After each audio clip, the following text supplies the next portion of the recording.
All right, we're going to go ahead and get started. Thanks for waiting 5 extra minutes. And welcome to the Spaceport America Cup team's preliminary design review. My name is Sarah Malaska, and I'm the project manager for this year. So the purpose of the Spaceport team is to compete in the Spaceport America Cup, as the name would suggest. This competition is hosted by the Experimental Sounding Rocket Association, otherwise known as ESRA by most of you. And this competition will take place June 17th through 24th of next summer. This year, our plan is to develop and present Asteria, which is our rocket name for this year, and this is BSLI's most refined and technically advanced high-power rocket. And additionally, another goal of our team is to meet and engage with other members of the intercollegiate rocketry community. We pride ourselves in really helping out other teams and also connecting with teams from all over the world at our competition. As for the goals and values of our team, every year we aim for a nominal flight in the 30K SRAD category. This means that our apogee that we aim for is 30,000 feet, and the SRAD refers to our motor, which is student research and design. We also aim to prioritize health and safety in every meeting, and we have to conform to ESRA's rules on design. Additionally, a specific thing that we pride ourselves on is presenting a majority SRAD final design. So while the category only requires our team to have an SRAD motor, we really pride ourselves on making the majority of the rocket SRAD. Additionally, we also supplement academics with hands-on engineering experience, and another goal of ours is to maintain a thriving rocketry community at Ohio State. So for our project trajectory and how we've placed at competition the last few years, last year we placed 82nd overall out of 119 teams and 4th in our category. This is lower than we would have liked. We unfortunately underwent a structural failure at competition last year. And this year one of our main goals is to understand exactly what went wrong at competition. Additionally, in 2022, we placed slightly better, but we had a lower apogee than expected due to a motor malfunction. To fix this and to place better this year, we plan to place a greater focus on the analysis, simulation, and testing of our rocket and its components. And then additionally, every year we advance the abilities of our current sub-teams. They improve on what we've learned from the past year and from the knowledge that they bring in themselves. Additionally, something new that we're doing for the first time this year, at least in a couple years, is implementing air brakes, and this is to help us better reach our target apogee. The Spaceport America Cup is an apogee-based competition. This means that a majority of our points are based on how close we can get to our 30,000 foot goal. All right, I'll now pass it over to Ram, our DPM, and he will go over how the PDR will work. Hi everyone, my name is Ram. I'm the Deputy Project Manager for the Buckeye Space Launch Initiative's Spaceport team. So over the next 2 hours, you're going to hear from each of our sub-team leads.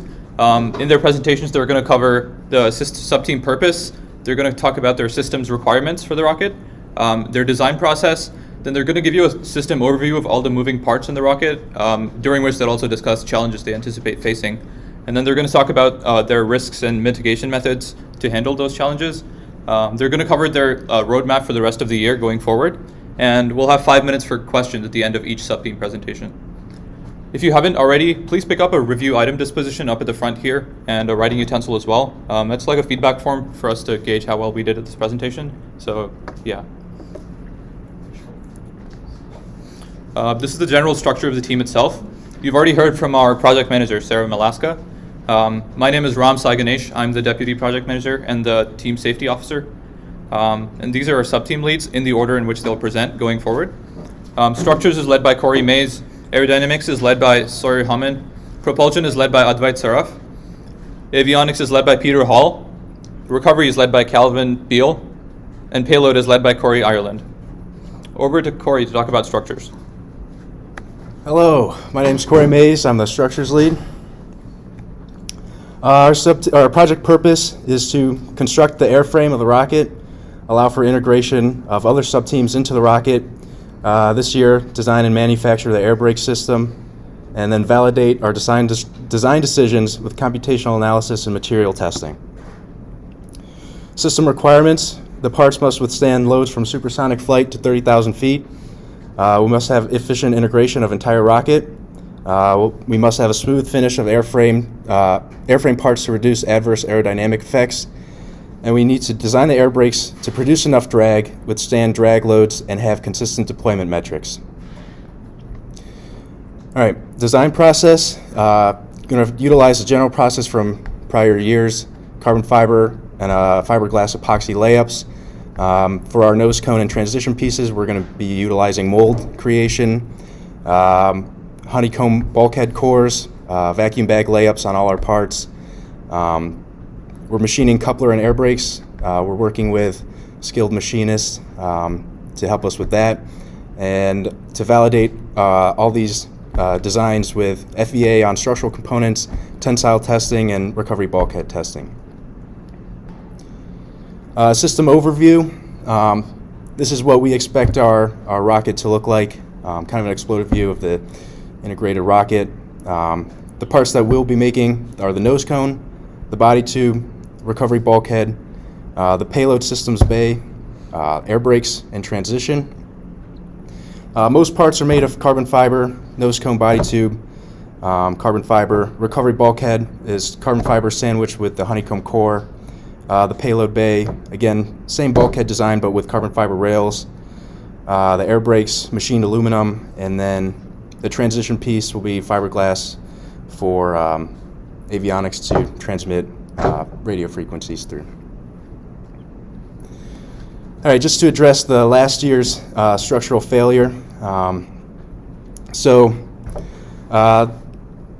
Like Sarah said, structural failure we believe was because our nose cone was undersized due to an out-of-dimension mold plug, and it was severely undersized. So to try to fix that, then they used excessive shim tape to bring it back up to dimension to fit in the body tube. But it's believed that around max Q that the nose cone fluttered and broke out of the body tube. And this year, obviously, we need to remake that nose cone mold, make it with the correct dimensions so that it fits snugly into the body tube and has proper rigidity inside the body tube. Air brakes this year. Shout out to Cam Burford, is leading the design on this. Our air brakes are designed to be operated by a linkage system, actuated by a stepper motor.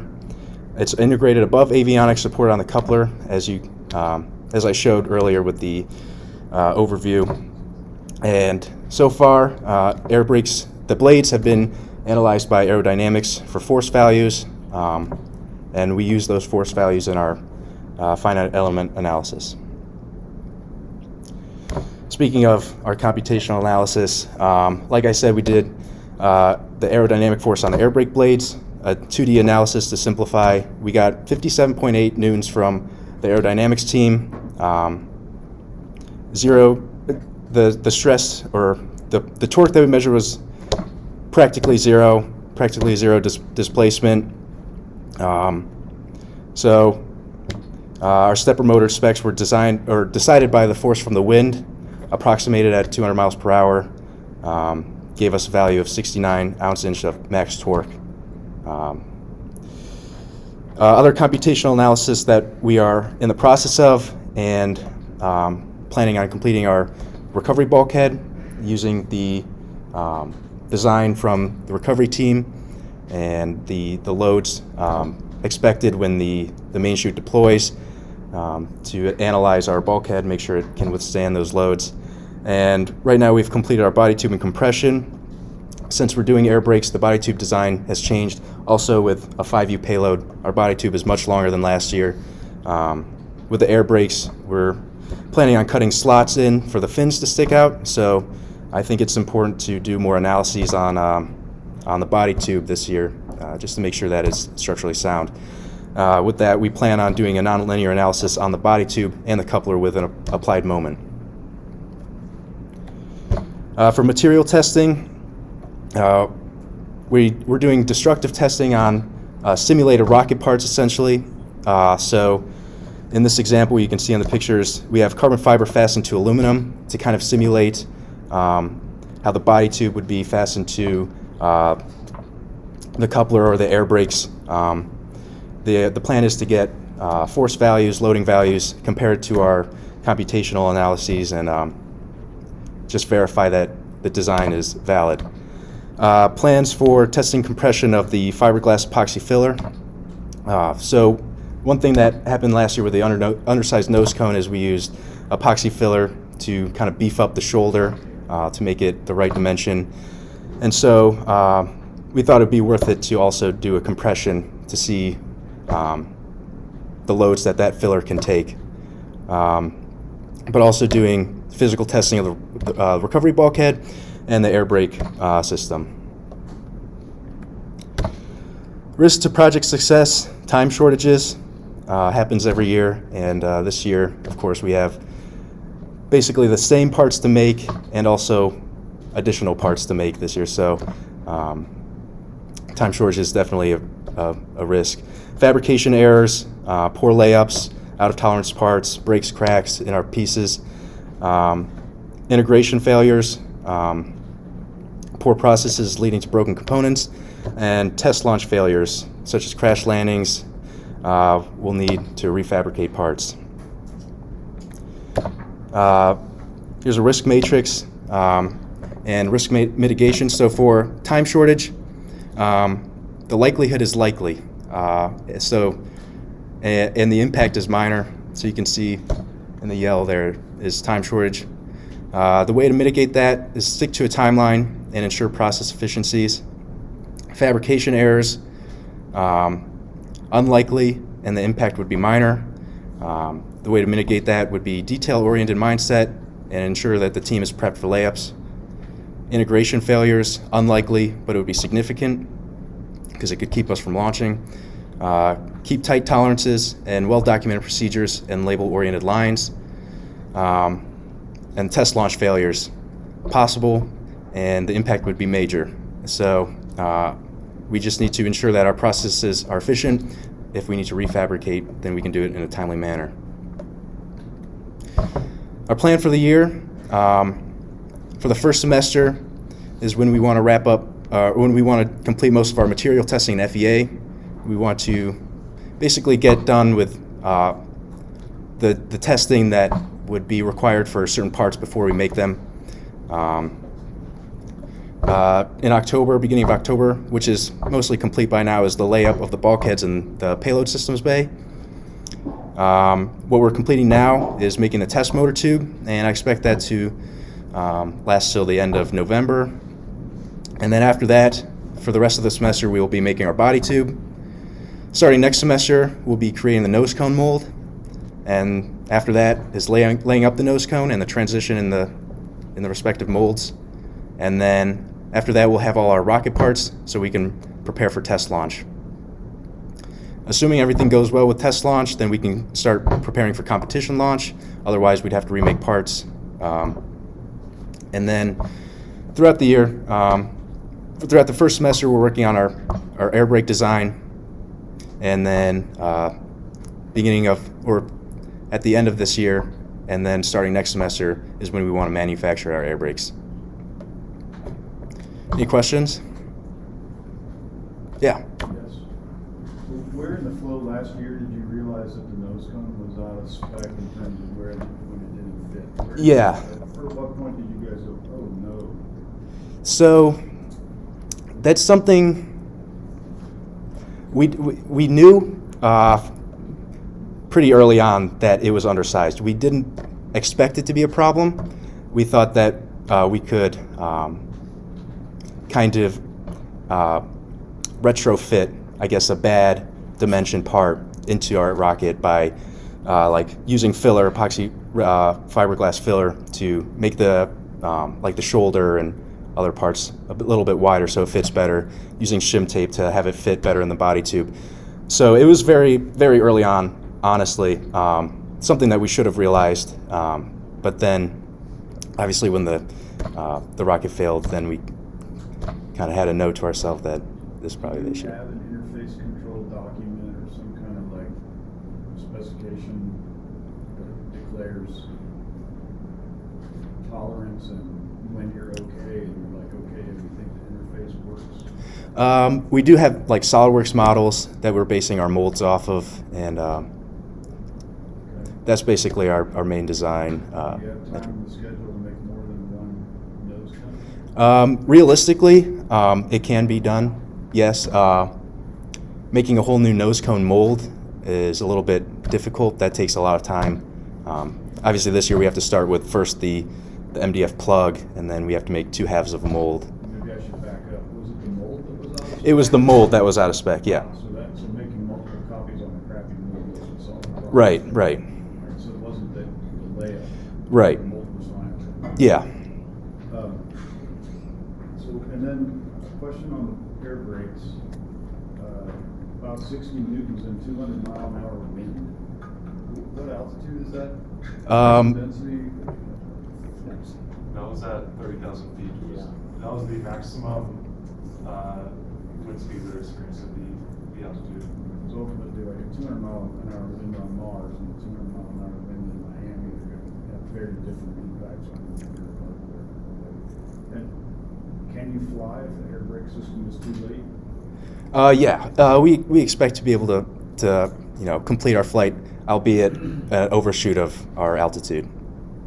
So it'll fly. Yeah. You'll just overshoot. To elaborate a little bit on that as well, we are, I guess, an SRAD team on our motor, so if we know that the air brake system won't be ready in time for competition, we can go ahead and adjust our motor so that we'll get closer to our apogee instead of overshooting like we're planning currently with the air brakes. Did you adjust your motor or would you add some valves? I guess it depends maybe what point we're at in the competition cycle. If it's early enough on, we could adjust the motor and rerun all of our simulations. But I guess if it's a little bit later on, we might have to look into adding ballast weight. But we are making sure that we're staying underneath the maximum ceiling that ESRA allows in competition, regardless of if the air brakes deploy or not. So you don't hit the space station or something? Yeah, so we're allowed to fly, honestly. I yield my time. Any other questions? So, Yeah. looking at this numerical analysis, FEM stuff, what sort of safety factors were you looking at? And you said aerodynamics told you the force would be this. Right. And what if they're off by a certain percentage? So actually, the initial simulations that aerodynamics gave us provided a much lower force, and then it was on the scale of like 4 pounds or something, and then we made some different assumptions and things in the aerodynamics simulations to kind of raise the force value. So this does have a factor of safety already kind of built into this value. And then to elaborate again on that, I guess the force that caused the most critical deflections and stresses was actually the wind, and we had a factor of safety of 3 on that. Okay, in a lot of this analysis, you talked about compression for obvious reasons. Right. But if the rocket's trying to banana itself, you're Right. also tension on the other side. So where's all the same analysis for tension? Is that also done? Is it not mentioned? Or? We do plan on doing like a moment.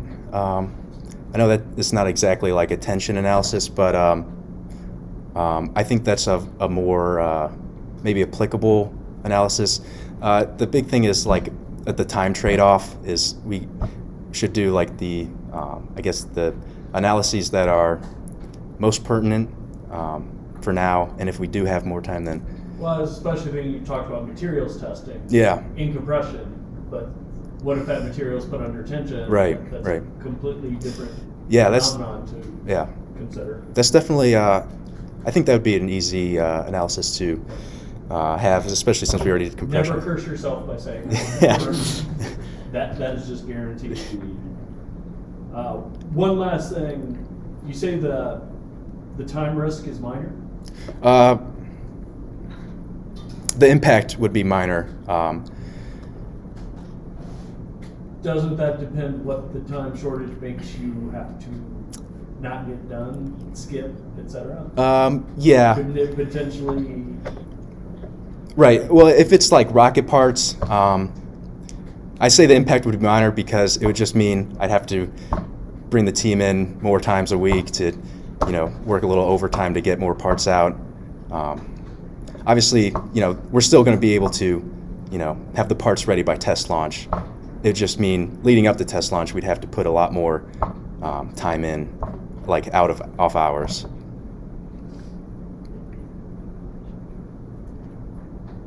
All right, and then we also have a couple of questions in the chat. So Casey Ruckman asked, how do the drag brakes affect the stability of the vehicle? Would they significantly degrade the stability margin if they were to inadvertently deploy during boost? For the air brakes, Yeah.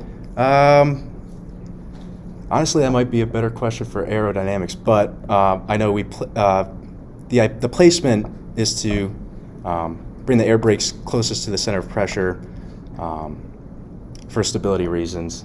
And so that's what we did by placing the air brakes right above the coupler. I don't think we've done any analyses on stability, but that would be worthwhile to look into as well. Yeah, and then to elaborate on that as well, in our controls algorithm that we're creating, we're going to have, I guess, in the code that the air brakes cannot deploy while the rocket is going over Mach 1. So during the boost, that won't be an issue as we'll be going faster than that. Peter can elaborate a little bit more on that. Yeah, I'll talk about this in the avionics slides, but there are some pretty significant mitigation plans within the software to prevent the air brakes from coming out anytime. And not even threshold is even a lot lower than Mach 1 probably, but yeah, we have some still pretty significant safeguards against that. Alright, and then we'll have one more question in the chat, and then we will move on from questions. And if anyone has any remaining questions, we can ask them after the presentation. So Avi Rez asked, he says that you said a fabrication error is believed to have led to the total loss of the vehicle last year. What is the justification of rating the risk impact of the fabrication error as only minor? It wasn't as much a fabrication error as it was just a bad engineering decision. We had an out-of-dimension mold or plug, and we knew going into it was out of dimension, and we decided to go with it because we thought we could make it work. So it wasn't as much a fabrication error as it was just a bad decision, I guess. Yeah. Great, and that's all the questions from the chat. Oh. I have another one. I heard you say center of pressure. Can you show the chart that has a rocket in it? There. So, where are the brakes relative, and did you mean center of gravity? So, from what I understand of aerodynamics is that the air brakes would deploy at center of pressure. So the air brakes will actually bring the center of pressure closer to them when they are deployed. So our goal is to have the air brakes as far aft in the vehicle as possible. And because of our aluminum motor tube, we can't have them any further aft than above the coupler. Yeah, as far back as possible. Yeah, Right. as far aft as possible. Where's the CG? I assume the air brakes don't come out until you burn the propellant? All the propellant's gone? Right. Where is the post-burn CG relative to the air brakes? That is something I am not sure of. What would happen if the air brakes were up north of, let's say the CG was left of the air brakes? Yeah, so in our open rocket Have the back models, end come out around you. in the open rocket models, our center of gravity is forward. Do you know how far? I don't have the exact number. I can pull that up after the presentation, actually, and we can look at the model if you'd like. As long as it's to the right, Yeah. I'm happier than if you told me it was on. Yeah, it's farther forward than center pressure. And just a follow-up question to your previous answer about the mold and Yeah. that risk concern. So what is the process that lets you decide, we think we can go ahead with a known bad mold, and what have we changed so that similar issues can't crop up this year? I think we just never ran into an issue like a structural failure such as we had last year. It was just not something we were kind of anticipating. So going with the out-of-dimension mold, we just, I guess, didn't. But you make the mold, right? Right. All molds are out of dimension. The question is how much? So what are the rules? What are the specs? Who makes the decision? Go, no go, we can use this mold, or we have to spend the time to remake? It's a good question. I think that, so the mold, the previous year mold, it was like the out of dimension, it was significant. So much so that you could like definitely see it. So, None of those terms have numbers attached. I know. And your opinion is significant, and hers and his could all be different. So what is the process within the team? If you don't have one now, that's fine. Right. Come up with one before you face the issue. Right. This is how we're going to decide what's good enough or not. Right. So one sub-team can't make everyone else's work for nothing. Right. Yeah, I think. And I'm not blaming you, it's just you're the one standing over by yourself. Dr. Horak mentioned a specification document for the team earlier, and I think that should be something that we look into. And we will keep that in mind and come up with a little bit better numbers than I think we've used in the past, which I guess thank you for bringing it up, and we'll be sure to do that. And I think we are also out of time for questions. Oh, Alex, quick one. Okay.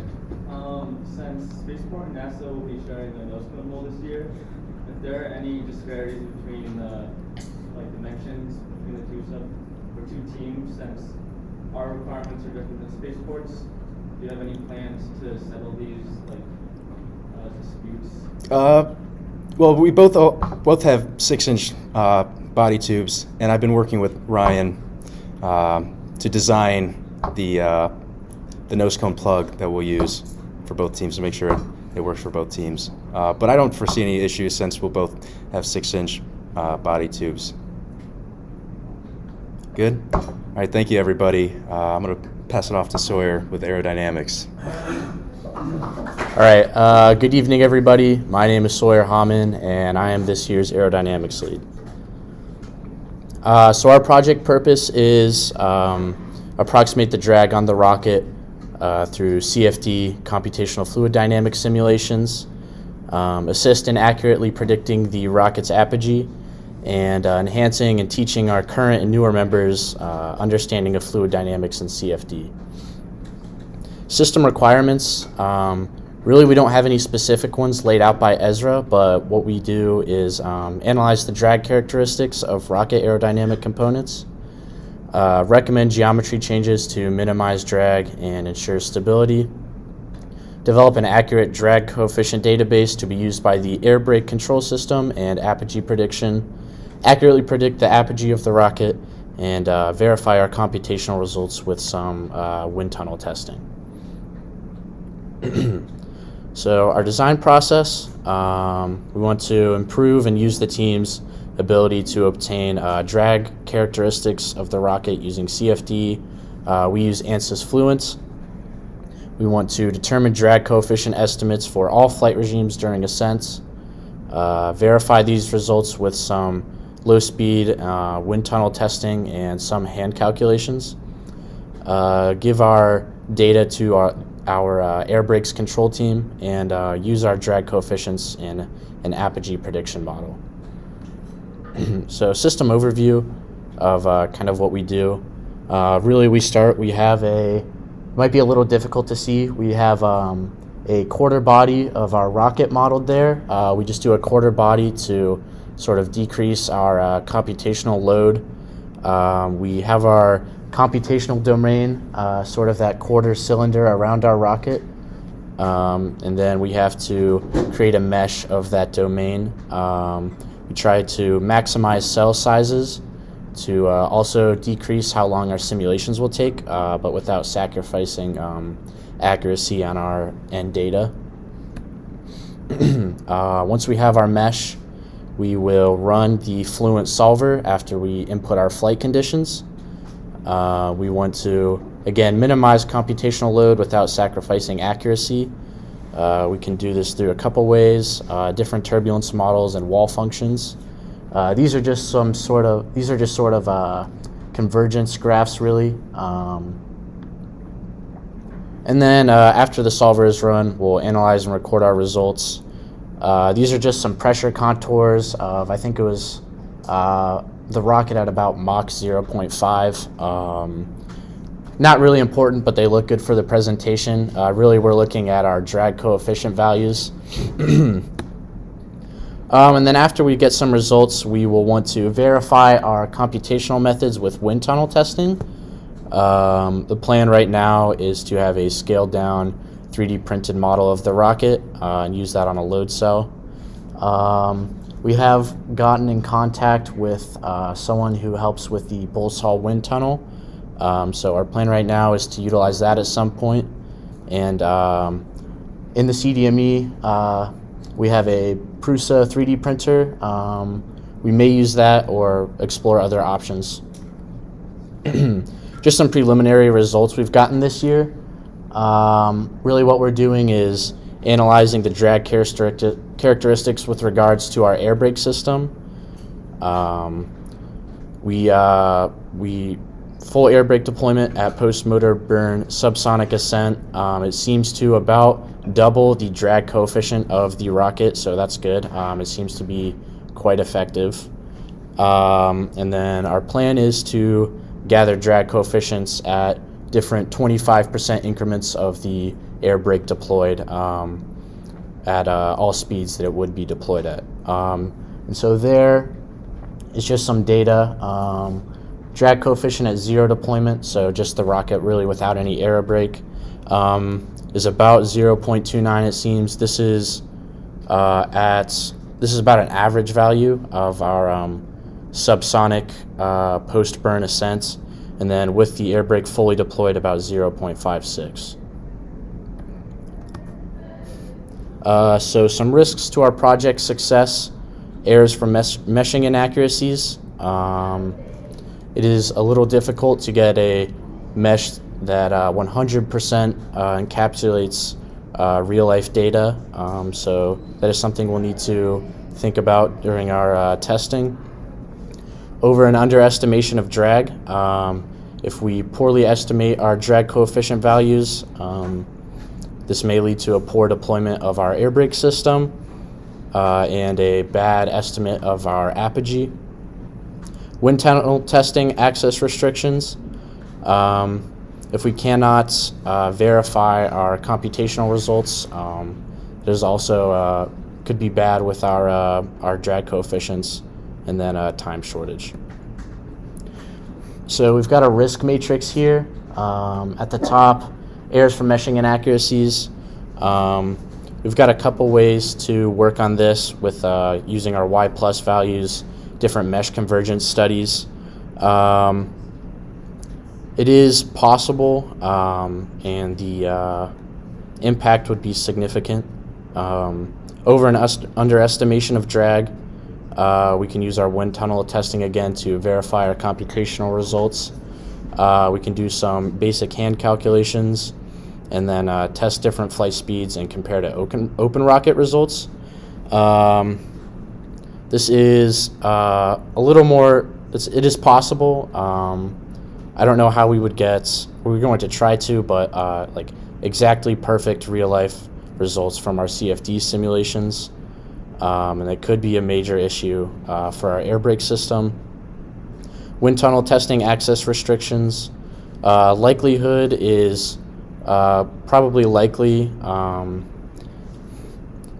but we have already worked on contacting faculty early, so impact I think will be minor. And then time shortage, likelihood rare, impact minor. We're already getting a lot done. I think we have a lot of time left in the year to, if we need to go back and change something, to go ahead and do that. Just schedule for the rest of the year. Through October and November, we've been working on teaching our teams ANSYS Fluent. We'll probably be doing that for a lot of the year, or at least learning more and improving, but learning a lot of basics in these first few months. Develop post-motor burnout subsonic drag coefficient database. That we've been working on that now. We will continue to until we finish it, really. Verify computational results with low-speed wind tunnel testing.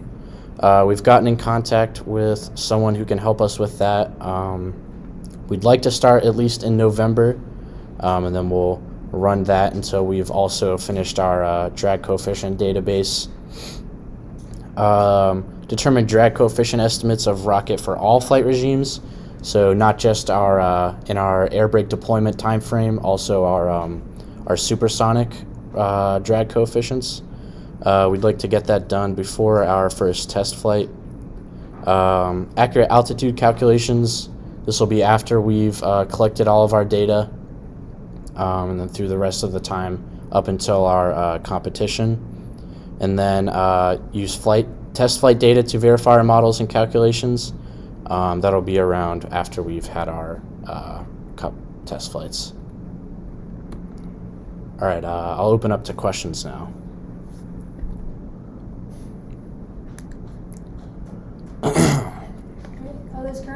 questions in the chat, but there's a slight delay, so we'll just give it Okay. a couple seconds. Yeah.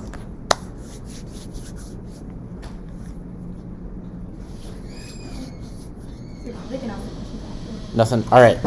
Sounds good. I'll pass it off to Propulsion and Advaith. Oh. Back to the drag test. Oh, yes. So can you talk to me a little bit about how you test as you fly? And talk to me about what goes into the drag force that's going to be exerted on the rocket? Or just what drag force is going to be on the Yeah, rocket? it's a function of coefficient of drag, but what else?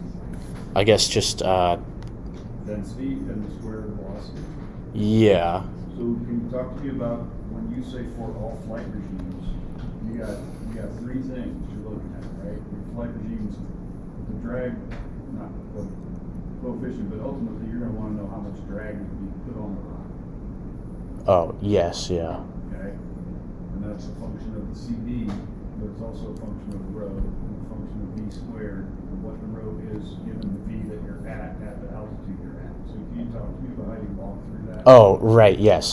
So really, how we do it is first we'll run an open rocket simulation of the test flight, and that'll give us a lot of it gives us a lot of data, including like density, pressure, temperature, at different altitudes and speeds we are pretty much through the entire launch. And then we'll use that data in our CFD simulations to get drag coefficient. And then we actually did get one question in the chat. So Zach Parker asked if you could talk a little bit more about the CFD that you conducted to determine the force on the air brakes. Oh, yes. This was at the very beginning of the year. It was pretty preliminary. I don't think I have any good images that would represent it. But ran a simulation of our rocket at about Mach 0.8, which was probably the fastest we would want to deploy at, and then just analyzed the downward force, total downward force on the air brake from that simulation. Yeah. Thank you. And that is all the questions from the chat. All right. Yes, Dr. Ritchie. So you got your air brakes. Let's say you have a very accurate set of drag coefficients. How is the control system that's running this? Is it doing any feedback? Is it pre-programmed? What is it trying to read to know to do this? What are we trying to match? So I'm not involved a lot in the coding, but I'm pretty sure it's pretty much it is reading at the moment. We're getting live data of our velocity, pressure, and temperature. It uses those, and it determines, using some equations, what drag coefficient the rocket would need to hit from where it is exactly around 30,000 feet. And I'll talk about this in more Yeah. detail on the next slides.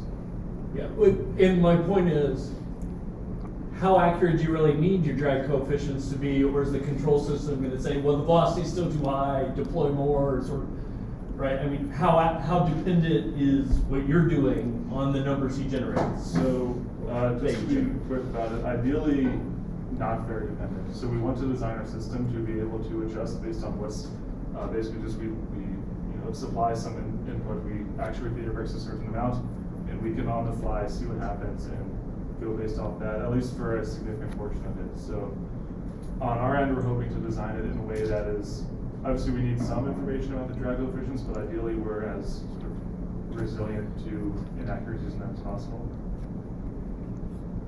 Okay, so now coming back to your stuff. You talked about doing some low-speed wind tunnel tests. Mhm. That's the wind tunnel we have. Yeah. To validate what you're computing are high-speed drag coefficients, right?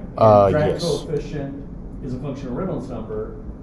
So even if we measure it perfectly in our wind tunnel, is that going to be a helpful result? I mean, you can validate that your low-speed sim matches low-speed experiments. doesn't mean a high-speed experiment would match your high-speed simulation, right? Yes. We're still sort of exploring different options for what we can do to validate our models, but the plan right now is to, once we have gathered all, like or at least our low-speed drag coefficients, verify some of those models using sort of like similar inputs. We'll run new simulations with similar inputs that would be in like Bulls Hall by the wind tunnel, and see if our results would match that using the same methods. This is just a comment you expressed some concerns. We want to minimize computational time, reduce the mesh. You can also get a virtually free Ohio Supercomputer Center account and do it with a very fine mesh if you're worried about the mesh not being fine enough to capture what's going on. Yeah, I earlier in the year I looked into the. I'm not saying you should. Okay. I'm just pointing out that is path B, is go there and just up the mesh to whatever you think you need it to be to resolve the flow around your air brakes. That would be good, yeah. Because as a student team, right, they have social accounts you can get, so it's not expensive. All right, and then nothing new in the chat.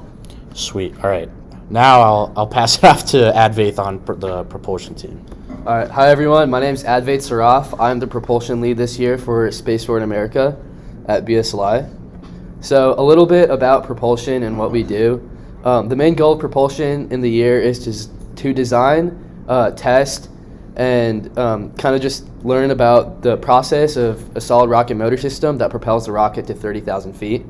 What we try to do throughout the whole year is give students hands-on experience with propulsion testing, and motor manufacturing. Essentially anything related to propulsion we strive to learn. So propulsion follows a lot of requirements throughout the year that keeps us in check. Most of them are given to us by Ezra, and they're hard rules that we have to follow. But some of them kind of vary year to year, and these are specific team requirements that are based on our goals for the year. So some of the main Ezra requirements that we follow are essentially the whole motor and propulsion system has to be entirely student researched and designed. For this design, we need to have a motor simulation file that's completely documented. We use an application called BurnSim where we visualize and model our motor throughout the entire year. Aside from this, we also have to document everything else that we do related to propulsion. This can be from changes to the propellant formula, all the testing that we do and all the test results, such as hydrostatic testing and static testing, and much more. There's also quantitative rules that we have to follow, such as keeping the apogee between 30,000 to 34,000 feet, which is the maximum limit. And this is without air brakes, in case, this is like worst case scenario if we do not use them. We do all of our simulations for 34,000 feet max without air brakes. One of the rules that we're also following right now, we're actively working on, is keeping the rail velocity above 100 feet per second. This is one of the rules given to us by one of the Ezra rules, and we're actively working on it. Aside from that, there are a few other rules that we have put ourselves for the team and that we're trying to work on. Mainly, we try to keep the pressure between 500 to 1,000 psi. This is based on previous years of propulsion, based on what we know and what has worked for us. Last year, the motor was fine and we didn't have any issues with it. So this is sort of based off of last year. It's enough to keep the thrust high enough to get us to 30,000 feet apogee, and the pressure low enough at the point where it's stable and we don't suffer from any instability. So once we outline these system requirements, we go along to our design process. So propulsion has kind of an iterative design process throughout the entire year. We spend the first few months initially going through motor research and conducting motor research. So this varies from looking at last year, referencing files from previous years, looking at the test data from all the static fire testing we did in previous years, and looking at the competition data. This gives us a nice visualization of where we stand at the start of the year and where we can continue. Since we worked so hard on the propellant formula over the years, the goal for this year is to keep it similar to last year. The propellant formula has been good and we haven't had issues with it, and we make adjustments as needed. As we do more motor simulation, we can see if we need to make any changes to get more impulse or less impulse, and so on. Propulsion uses a lot of software. We do a lot of simulation throughout the entire year before we start assembling the motor ourselves. So we use BurnSim, which is the main application that we model the motor system. BurnSim is really helpful. As you can see on the top right on that picture, that's a nice little screenshot of BurnSim, where it has info on burn time, impulse, thrust curves, ISP, nozzle, grain dimensions, and total pressure. So all of these are important values to know when we're calculating and seeing if the motor is good enough, good for us to reach our targeted apogee. Once we have a motor that is designed, we input this into another application called OpenRocket, where it gives us our estimated apogee, rail velocity, stability, flight time, and more. Both of these applications go hand in hand, and we use both of them throughout the year in order to model the whole system. For BurnSim specifically, we can change the grains, like the amount of propellant we have in it, the grain dimensions. We can change like the motor casing, the total length, and all of this is just very helpful to see the finalized motor system. Once we have our simulations set throughout the first semester, at the start of the second semester, we start going on to our physical testing. So this usually consists of static fire testing, where we get all of our propellant and put it into the motor casing, and we static fire test it to see if it's good enough for us to take to New Mexico for the competition. This static fire testing is good for us because we get thrust values and pressure values that tell us if that's what we're looking for. Sometimes if it's too low, we'll have to do a second static fire test by doing some tweaks to the BurnSim file, or maybe even propellant formula. And this way we can see if our motor is finalized before the competition. So now that we're in October, we've gone through the design process, or we started going through it, and we've arrived at our preliminary motor concept. This is pretty similar to last year. As I said previously, the motor itself last year during the competition was fine. So just like last year, it is a Class O motor with around 24,000 newton seconds of impulse. The max thrust is 5,000 newtons. The max pressure is 570 psi, and the burn time is 5.9 seconds. Using BurnSim and OpenRocket, this gives us an estimated apogee of a little bit under 34,000 feet, which is the ceiling, and the rail velocity is 90 feet per second. As I also stated previously, we need to get that rail velocity at 100 feet per second. As a result, both of these are expected to change as we're still going through iterations. We've only barely touched BurnSim and started working with it, so we got a lot more work to be done. As for the physical dimensions of the motor itself, we are keeping the same 4-inch diameter as last year. We made that change last year to help allow for a little bit more propellant, and that worked perfectly, so we are keeping that. Last year we had a 60-inch propellant layout, and we had 50 inches of propellant. So we had a 10-inch aluminum spacer and 50 inches of propellant. So this year, in order to account for weight issues, since the weight is a little bit higher because of the air brakes, we want to keep this lightweight. So we are reducing 50 inches of propellant to 48 inches. This is just for now. This is preliminary. It gave us an estimated apogee of a little bit under 34,000 feet, so it could work, but we still have a lot more testing to be done. We could end up raising that number and get more than 48 inches of propellant, or add an aluminum spacer like last year. So there is just a lot more testing that needs to be done. As for the hardware itself, propulsion uses a lot of different components involved with the motor system. Mainly we have the motor case that I talked about earlier. It's a 4-inch outside diameter, just like last year, and it's an aluminum tube that has the other components.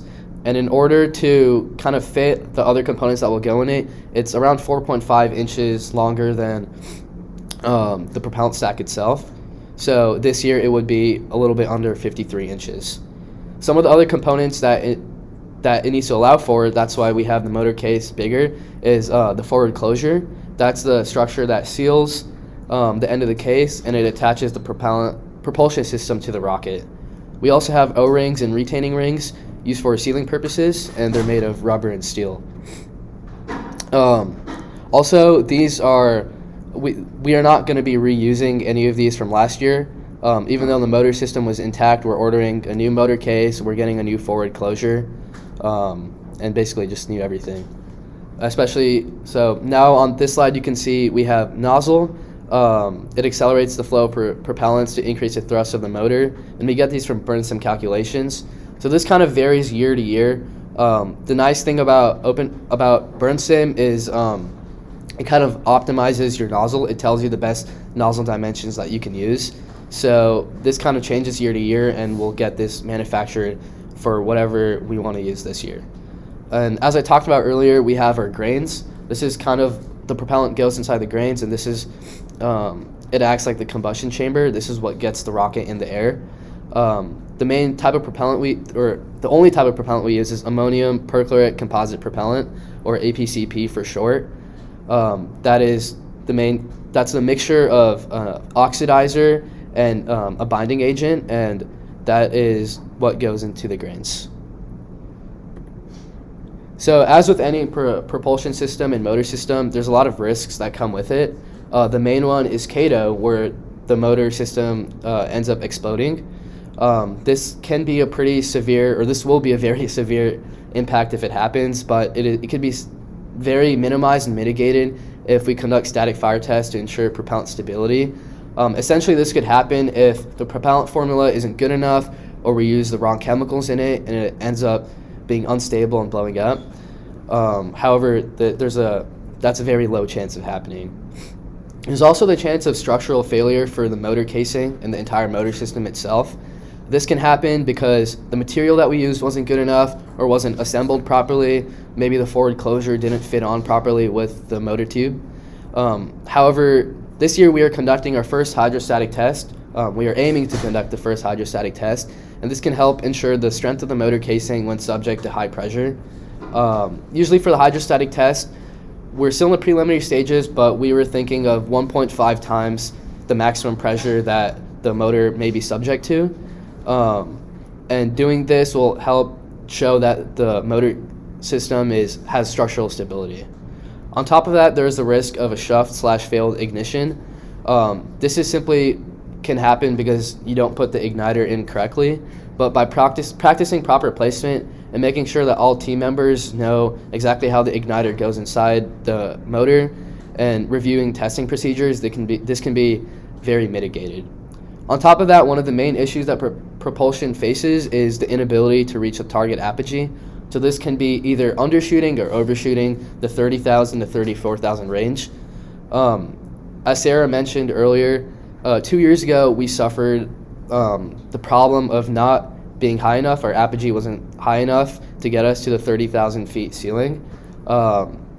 We did some evaluations and review of that, and it wasn't because of the motor itself. It wasn't like a propellant issue or anything, but it was mainly because we just didn't have enough impulse on it, so we just needed to add more propellant in it. That's why we raised the diameter of it to 4 inches, which was different than last year. It was 98 millimeters. So also by doing extensive simulation with burn sim and open rocket, we're able to see what our target apogee is, and this will help us a lot in order for us to finalize our motor design. So now on to the risk matrix. I kind of already talked about everything here. As I stated earlier, CATO and high pressure structural failure would be very severe because the motor would just explode. But this is pretty rare, especially because all the testing that we go through. It's already October, or it's only October, and we've already done a lot of testing, and we still have so many more months left. So by the New Mexico competition, we'll have a lot of testing undergone. We'll have a static fire test, and we're doing our first hydrostatic test to help minimize those. A shuft/failed ignition is pretty minor. We can always just get another igniter if it just doesn't work. But we'll go over with the whole team and make sure everyone knows static testing procedures and how proper procedures at the competition. And also for the inability to reach targeted apogee, that is pretty significant because for Spaceport in America, we want it to be within 30,000 to 34,000, but we've already started working on our burn sim simulations early, so by June, we'll have our finalized motor and it'll be good to go. So propulsion throughout the year follows a pretty similar schedule. There's a lot of stuff to learn about, a lot of things to do. So we start off at the beginning of the semester researching improvements from last year. We look at what needs to be changed, what if anything went wrong at the competition. We look at the static fire that we do. And once we start doing that, once all the members kind of gain an understanding for propulsion, we go into our preliminary simulations where we start doing our initial burn sim and open rocket, change everything for last year, especially because the weights will be different. There's always stuff to do. As the semester starts kind of closing down, this is kind of where we're at right now. We start getting ready for static testing, which would be in the second semester. So we calibrate the load cell that we use for static testing purposes. We verify the pressure transducer functionality, check the data acquisition system, make sure everything's good if we need to order anything. Also this year, as I said earlier, we're doing our first hydrostatic test. So right now we're also in the process of preparing for it. Hopefully we could have it done early second semester. Right now I'm consulting with the liquids team and they're helping me out. They have a lot of data acquisition equipment and they have extra like connections and wiring that we can use for our hydrostatic test.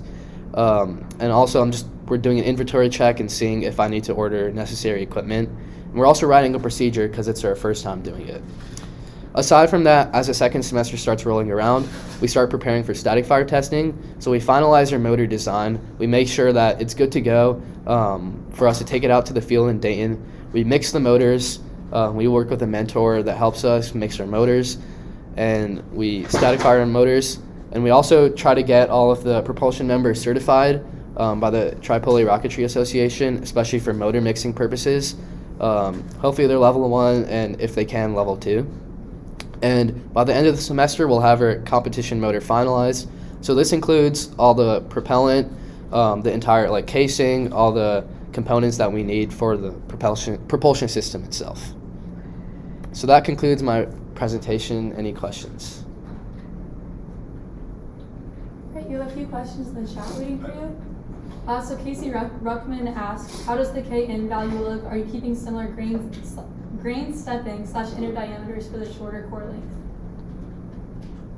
Wait, can you repeat the second part of that question? Yeah, sorry, I stumbled a little bit. Yeah. So Casey asked, how does the K-in value look? Are you keeping similar grain stepping and inner diameters for the shorter core length? Yeah, so we're keeping, for the grains, we're keeping all the dimensions the same because last year it looked like the motor system was fine. We had no issues with it. I don't think it would be good to change any of the grain dimensions. It's what we used before and it will be good. We're working on changing the length though, but not the core diameter. Changing the diameter won't help us, but we're working on changing the stack itself. And for the KN, I don't know the value off the top of my head. We're still preliminary in our simulations, but I can find that at the end of the presentation on Open Rocket. All right, and then you kind of answered this question while you were talking for the previous question, but Casey also asked, how did the motor look after last year's flight?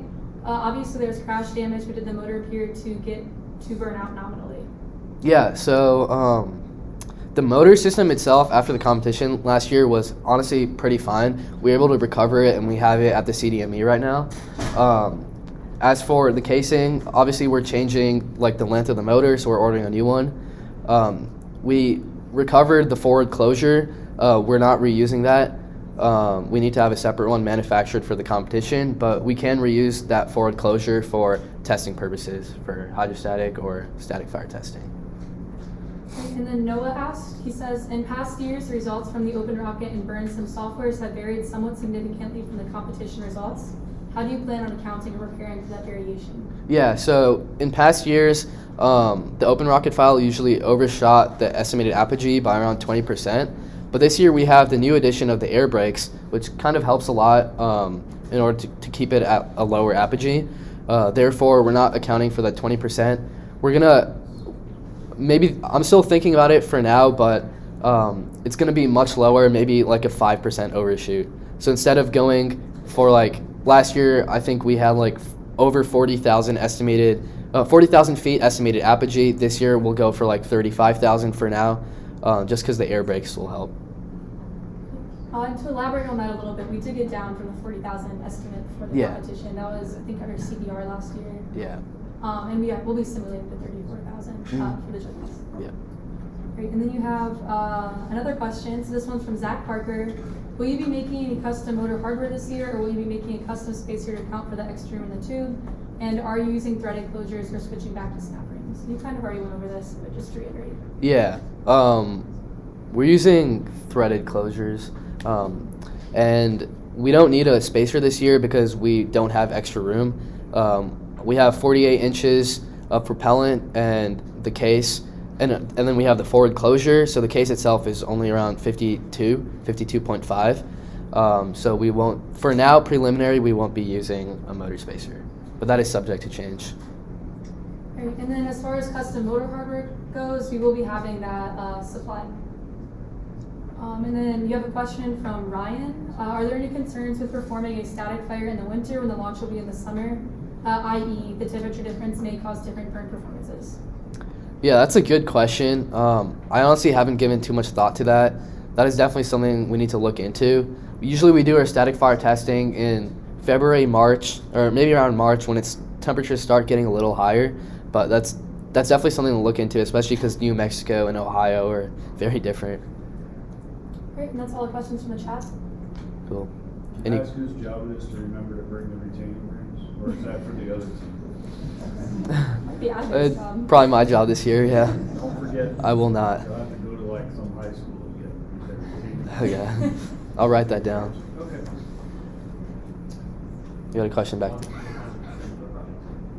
the weight and increased drag from the air brakes, you are expecting motors to be a bit bigger this year. Would it presume that it weighs more drag or to go up as high? Or that way, do you any sort of estimate on how much larger or details you want to go over that, or all of your implementations? You said like the motor will be bigger, or? I would presume that the motor would have to have a little bit more impulse. Yeah. Just for that purposes, and how much larger impulse, and still preliminary. It's still preliminary. The thing about having a heavier, like air brakes adding to the weight, it also gives us more inertia. So at some point, we have a lot of inertia where we go over the estimated apogee. So we're still working on finding that sweet spot for the motor weight itself. And yeah, also the question for those who didn't hear in the live stream was if we're just changing the weight of the motor and what our simulations look like. And then to elaborate on that as well, last year we had a pretty significantly larger motor case than we needed. I believe it was close to 60 inches. And this year we're planning to cut that down pretty significantly. And we also had an aluminum plug in the motor to make up for the extra space that was there that the grains were taking up. So that is cutting down our weight pretty significantly to help it be a little bit closer to last year's. Mm-hmm. So the one thing I think I would have expected a little more discussion about is safety in your section compared to everyone else's. So you mentioned you're gonna do a hydrostatic test to 1.5 times pressure. Is that industry standard? Have you checked to see what's standard? That's useful information to have. And also just talking about safety protocols, right? You have O-rings. In the world of rocket motors, O-rings can have a bad reputation. So, do you have things like, we'll never use it below this temperature, as related to a previous discussion, right? There are definite safety concerns that you need to have plans for. You don't have to discuss the whole plan at a PDR, but mentioning that you have plans for those things would be helpful. Yeah, so the question was about our safety procedures and if we have any written out. We're still in the process of writing them out. We'll definitely have them by the CDR once we start getting to the static testing point. As for the hydrostatic test, I started doing some research online, and it's kind of hard to find stuff on it, but I found 1.5 times. That was based on last year when we first started talking about it. That's the number we threw out and what I saw in like YouTube videos online. But that is subject to change once I start doing more research. We're planning on working with our liquids teams, the liquids team and BSLI, on that hydrostatic test, and we'll work with them to come up with some safety procedures, just to make sure that we do keep everyone safe when we're loading up an aluminum tube with a bunch of pressure. Yeah. All right, and then there's one more question in the chat. Yeah, Lauren, I think Lauren. So you said you're predicting around 35,000 feet from Bernston, and then air is usually around 20%. So then we actually expected to go up about 28,000 feet, which is under 30,000. Yeah. So how, can you clarify a little bit more how you're expecting to balance everything with the air brakes, the predicted apogee, and the ceiling that you're allowed to predict? So the question was about the estimated apogee and if it's still 20% higher than it used to be. That was the case in previous years, but I don't think that will be the case this year. We're not going with that 20% anymore because we have the air brakes to account for the increase in apogee. Well, what if your air brakes fail? We also have we have less propellant, so I think it wouldn't overshoot the apogee, but we should do simulations for both, one with the air brakes and one without. Air brakes increase the apogee from 28,000? Yeah, so if the air brakes were to fail, we talked about the ceiling of 34,000 a little bit, I guess, a couple of times throughout the presentation. That is an overshoot because open rocket and burn sim aren't exactly accurate when you're in supersonic flight. It's typically off by a couple of thousand there. So we would expect that just from past results, we need some numbers to back this up this year. But we would expect that apogee to be closer to 32,000, which isn't terribly far off from our goal. It would not be ideal if they were to fail, but we do want to give them a chance to be able to deploy.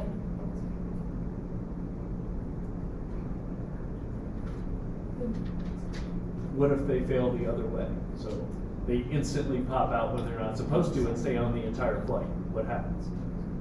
Well, then, yeah, at that point it's like point of no return. I'm not too sure about that, but we should definitely look into all the possible things that could happen in regards to the air We at brakes. least want to know if there's a safety concern, right? Because there's a big difference in, as we talked about, center of gravity and things. Yeah. After burnout and before. So if, heaven forbid, something goes horribly wrong and they just pop out right away, Peter, do what's we up? all need Peter- to go diving into a hole somewhere? Good things to know. Yeah, Just definitely. in case. Peter will talk a little bit more about the actual controls in this section and the fail-safes that we have for that. We have time for one more question, and then we'll have to wrap this up based on time constraints. But Casey asked, for static testing, are you all still using the same TC logger DAC, or are you working with liquids to use their NI? Have you verified that your load cell and pressure transducer are calibrated? So we're using the same TC logger from last year, and we have just started our preliminary look at the load cell and pressure transducer and making sure they're good. We took them out last week, but we were working on the burn sim, and we didn't have time to do those. But that's at the next meeting. We'll definitely be seeing if we can calibrate it and seeing if all the plugs work and everything. Yeah. That's awesome. Hello, I am Peter Hall, the avionics lead. So I'll be talking about the electrical systems in the rocket. So real quickly, the project purpose is to design the majority SRAD flight critical electrical and software systems within the rocket. So payload has electronics as well, but those are sort of distinct from the rest of the rocket. Specifically with the goal of managing the recovery, tracking, and the control of the air brakes. We also like to expose our members to sort of skills or tools that are very important in industry but not really taught in class, as well as developing, particularly this year, especially rigorous testing and validation procedures given how much SRAD hardware we are hoping to fly. So some system requirements. The first two are the most important ones. That is to eject the nose cone and deploy the drogue parachute at apogee. So when I say eject, recovery is handling the actual ejection. We are just sending them an electrical signal once we detect we're at that point, and then the rest is handled by recovery. And then again, deploy the main parachute at 1,500 feet. We also are required to track the rocket's GPS position so we can recover it, and we'll be transmitting that to our ground control. We're going to be tracking a lot of other values and figures as well. Those are sort of optional, they're not required to be tracked. New this year, we are controlling the actuation of the air brakes to ensure the apogee is within 1% of 30,000 feet. The 1% value is a self-set goal. It's sort of the balance between what will help us score well, but also what is fairly achievable, we think, in our first year. And then also we hope to record flight video. So again, for the design process, we're focusing on a fully SRAD, or as far as the rules will allow, SRAD design. Is also highly professional. At the same time, we want to educate and train our team members, so that's been what we've been doing a lot so far. We fortunately have a very large sub-team this year, so there's been a lot of time spent on getting new members up to speed. And then we also are carefully exploring all the different constraints we're working with to decide what's the best option. So usually when we're solving a problem, we're looking at a number of different solutions to see which one will serve it best. In terms of our timeline at a broad level, the fall semester is mainly focused on the research and development, and then the spring will be testing and making any small tweaks if needed. So like I mentioned, we have a very large subteam this year. So we've decided to, internally, we have like 6 different groups working on different components of our system. So let's go over them real quick. This title we use is responsible engineer, so that's someone who is responsible or has ownership over a specific portion of the system. So we have Dylan Williams leading the mechanical development. I'm leading the digital and the RF electronics. Pranav Mula and Celine Sahara are leading the power electronics. Dersu Gorski with the flight software. Toby Simpson with the guidance, navigation, and control. That's the air brakes. And then Lauren Klar with the ground control software. And I just want to reiterate that while I may be the one presenting this, these people are absolutely essential to what we do on avionics, and we could not do it without them. So to give the system overview real quick, so we have our diagram here. It's a little bit complicated or overwhelming. I'll be going over each individual thing in detail in a minute. Starting on the left, though, we have our telemetry and our tracking system. So we have 2 tracking methods. We have a COTS, or commercial off-the-shelf one, and we have an SRAD one. And both of those are interfacing via 2 different radios and going into display softwares on computers. So this section on the left here is on the ground. Well, this is on the ground. This will be within the rocket. The center of a lot of the work we're doing is the SRAD flight computer. So that is controlling the SRAD radio. Again, I'll talk about these in a minute to elaborate on what those are. But it's also connecting to the camera and, of course, the recovery system. We also have a COTS flight computer, which is, as you can tell, completely electrically isolated from all of the SRAD circuitry. So if any of our designs do happen to fail, that should be isolated from that failure. And yeah, so I'll now transition over to discuss each one of these in more detail to explain what's going on. So starting with the mechanical system, to give context for where all of these electronics are going. So a majority of them are housed within what we call the avionics bay. So this is within the coupler. I'll show a picture in a minute, but this is where most of our SRAD circuitry is going to be.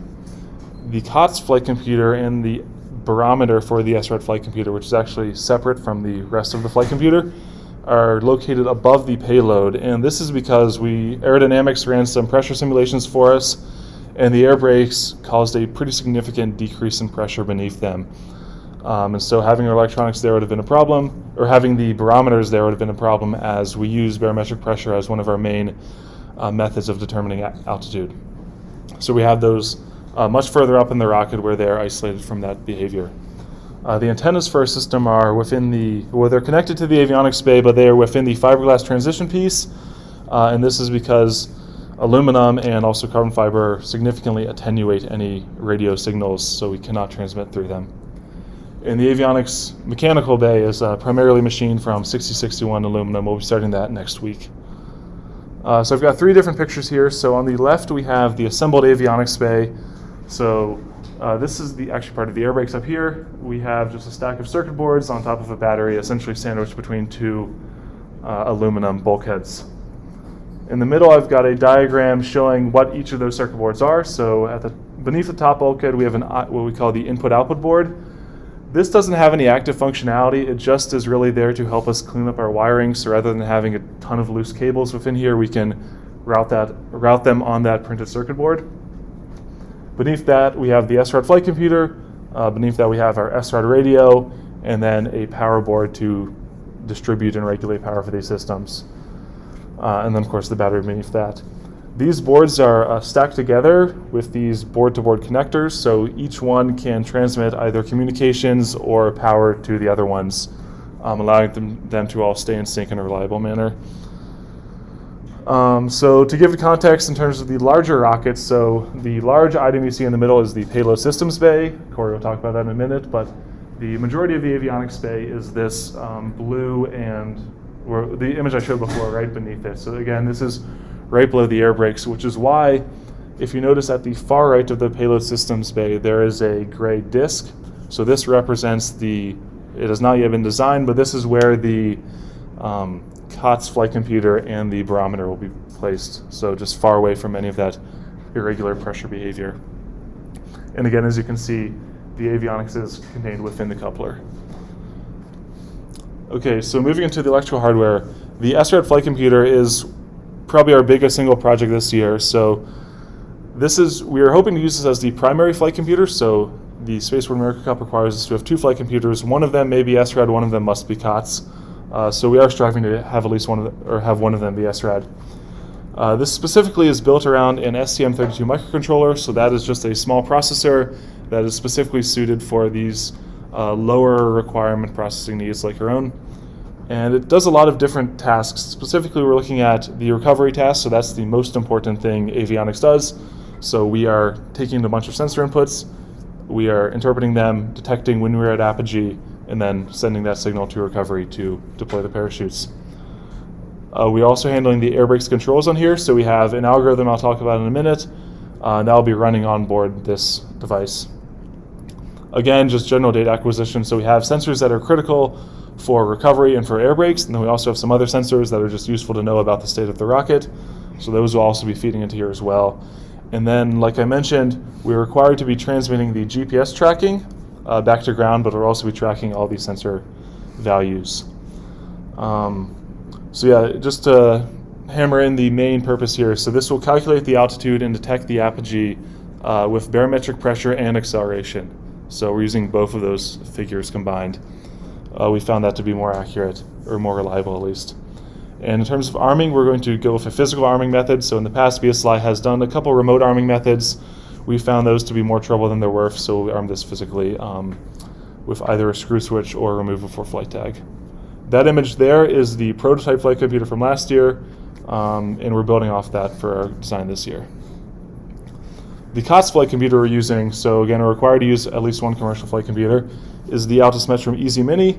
We chose it mainly because it's affordable and it's relatively small, so we lost our more expensive flight computer last year and we're working out the budget. This one met our needs, but at a significantly lower price point. As well, also, it's very widely used and well documented within the rocketry community. This device specifically detects apogee only barometrically, so that's why it was so important for us to move it away from the air brakes to avoid, any air from that. And similar to the SRAD flight computer, this is armed physically with either a screw switch or a removable flight tag. So all of our SRAD electronics, we have our own custom power management circuit for that. So they have different requirements between both voltage and current. So we've designed a circuit to regulate that safely and cleanly to make sure all of our systems are powered within the rocket. This is sort of running in the background. It's not necessarily like a feature in itself, but it just supports the rest of our systems. And it includes battery charging over USB-C, so rather than having to carry on one of those extra battery chargers, we can just plug it in like you would with your phone or your computer. An important thing this year, so all of the voltage regulation circuitry has been simulated in SPICE. That's a circuit simulation software, so before we even order or build these circuit boards, we should have a pretty good understanding of how they're going to behave and what we might need to look out for. So the SRAD radio, so this will be used for GPS tracking and telemetry both. And it's a new device this year, entirely new to BSLI, and we think it's entirely new to Spaceport America Cup in general. But basically it's built around an S2 LP RF transceiver, so that's a small integrated circuit that handles some of the higher frequency stuff. But we are operating in the 70 centimeter band, specifically at 433 megahertz, to comply with the FCC and the SAC requirements. So this specific circuit board is unique in that it's also a shared part of my capstone project, so it's a joint BSLI capstone with the ECE department. So it's in both worlds, but we hope to fly it on the rocket in June. So in terms of the SRAD radio, the antennas we're using, we are considering both SRAD and COTS options, but regardless of what we look at, we're going to be doing a lot more characterization this year. As in the past, BSLI has done very little in the way of characterizing their antennas and their performance. We have reason to think that SRAD antennas may allow us to achieve higher gain and better signal-to-noise ratio, which would improve the range of our tracking systems. though of course we need to verify that in the laboratory. So we'll be going over to the Electro Science Laboratory on West Campus. They have a pretty large anechoic chamber over there where we can put in our antenna in the configured form with the rest of the rocket, so we can measure not only antenna's performance but also get a better understanding of how it's going to interact with any other component of the rocket, notably the aluminum motor tube, which is right next to it. And again, this is just part of our goal to increase our understanding in our evidence-based design. So, as our COTS redundant tracking solution, we're going to be using the Altus Metrum Tel GPS. So this is going to be working alongside the S-Rad radio, and the purpose of this is, again, just redundancy. It's not specifically required, but just given the new nature of the S-Rad radio, we decided this was a wise idea. Similar to the Easy Mini, this is widely used and very well documented and has performed well for us in the past, including this past year. And so this is important to us, again, just as we're not entirely sure of the behavior of the new S-Rad system. To control the air brakes, we're using a NEMA 17 stepper motor. So this is to extend and retract them. The one we're looking at currently, so it runs off of 5 volts and 1 amp. So this is ideal for us, so we don't have to regulate to like 24 volts or something higher.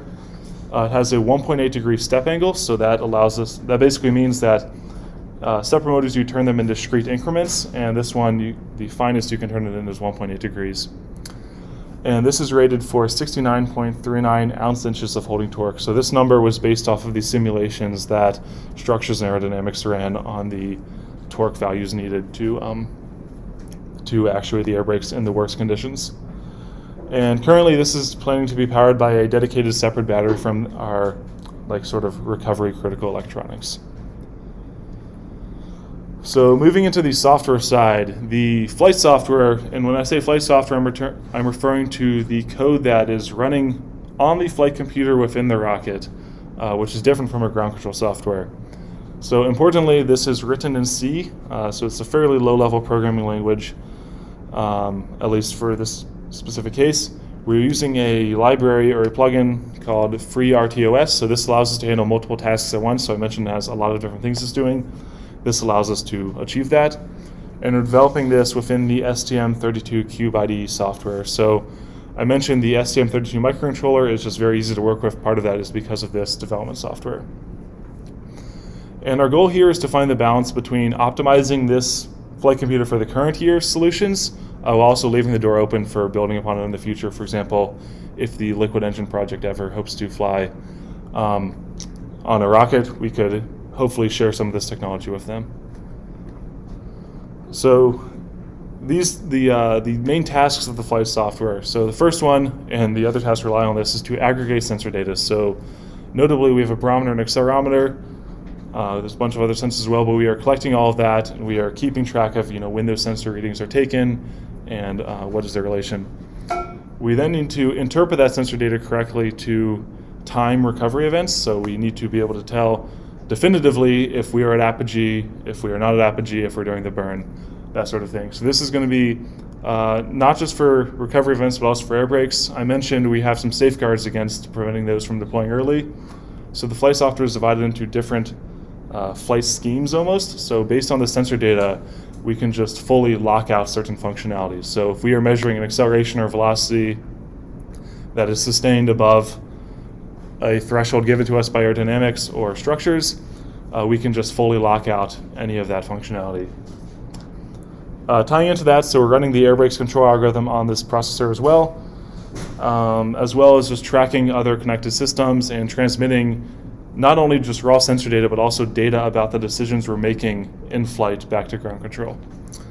And the challenge of this is that we need to be doing all of this at once, very quickly, and also very accurately. So we need to be very careful with our software development. So to talk more about the air brakes controls, so I'll just preface this by saying we have not developed the specific control algorithm or the control loop yet. We have been dedicating or focusing most of our work on understanding the dynamics of the system and basically how it behaves absent of any air brakes, so then we can determine where to insert them. Specifically, we're looking at how well can we predict the rocket's apogee given certain initial conditions of velocity and drag coefficient. So we have these two equations here which represent that. So we have one showing the change in velocity or the acceleration, and then one of the angular acceleration. So we're looking at a couple of different numerical methods to solve these in flight, because again, we can't pull up MATLAB on the flight computer. We have to solve these in C on a fairly low power microcontroller. So we have two different methods. We've looked at the first order Euler's method and the fourth order Runge-Kutta method. They have different levels of accuracy, but also different computational times and costs. So we're just looking at the balance between those. So like I mentioned, we're looking at our ability to predict right now. And even with the same set of sensor readings, our ability to predict with confidence varies a lot based on how we interpret those and how we weight those different sensor readings together. So I have a couple or two examples right here. So the graph on top, you're looking at, this is just based off of barometric data. So the blue dots are the current barometric altitude, and the orange dots is where our algorithm predicts the final apogee will be.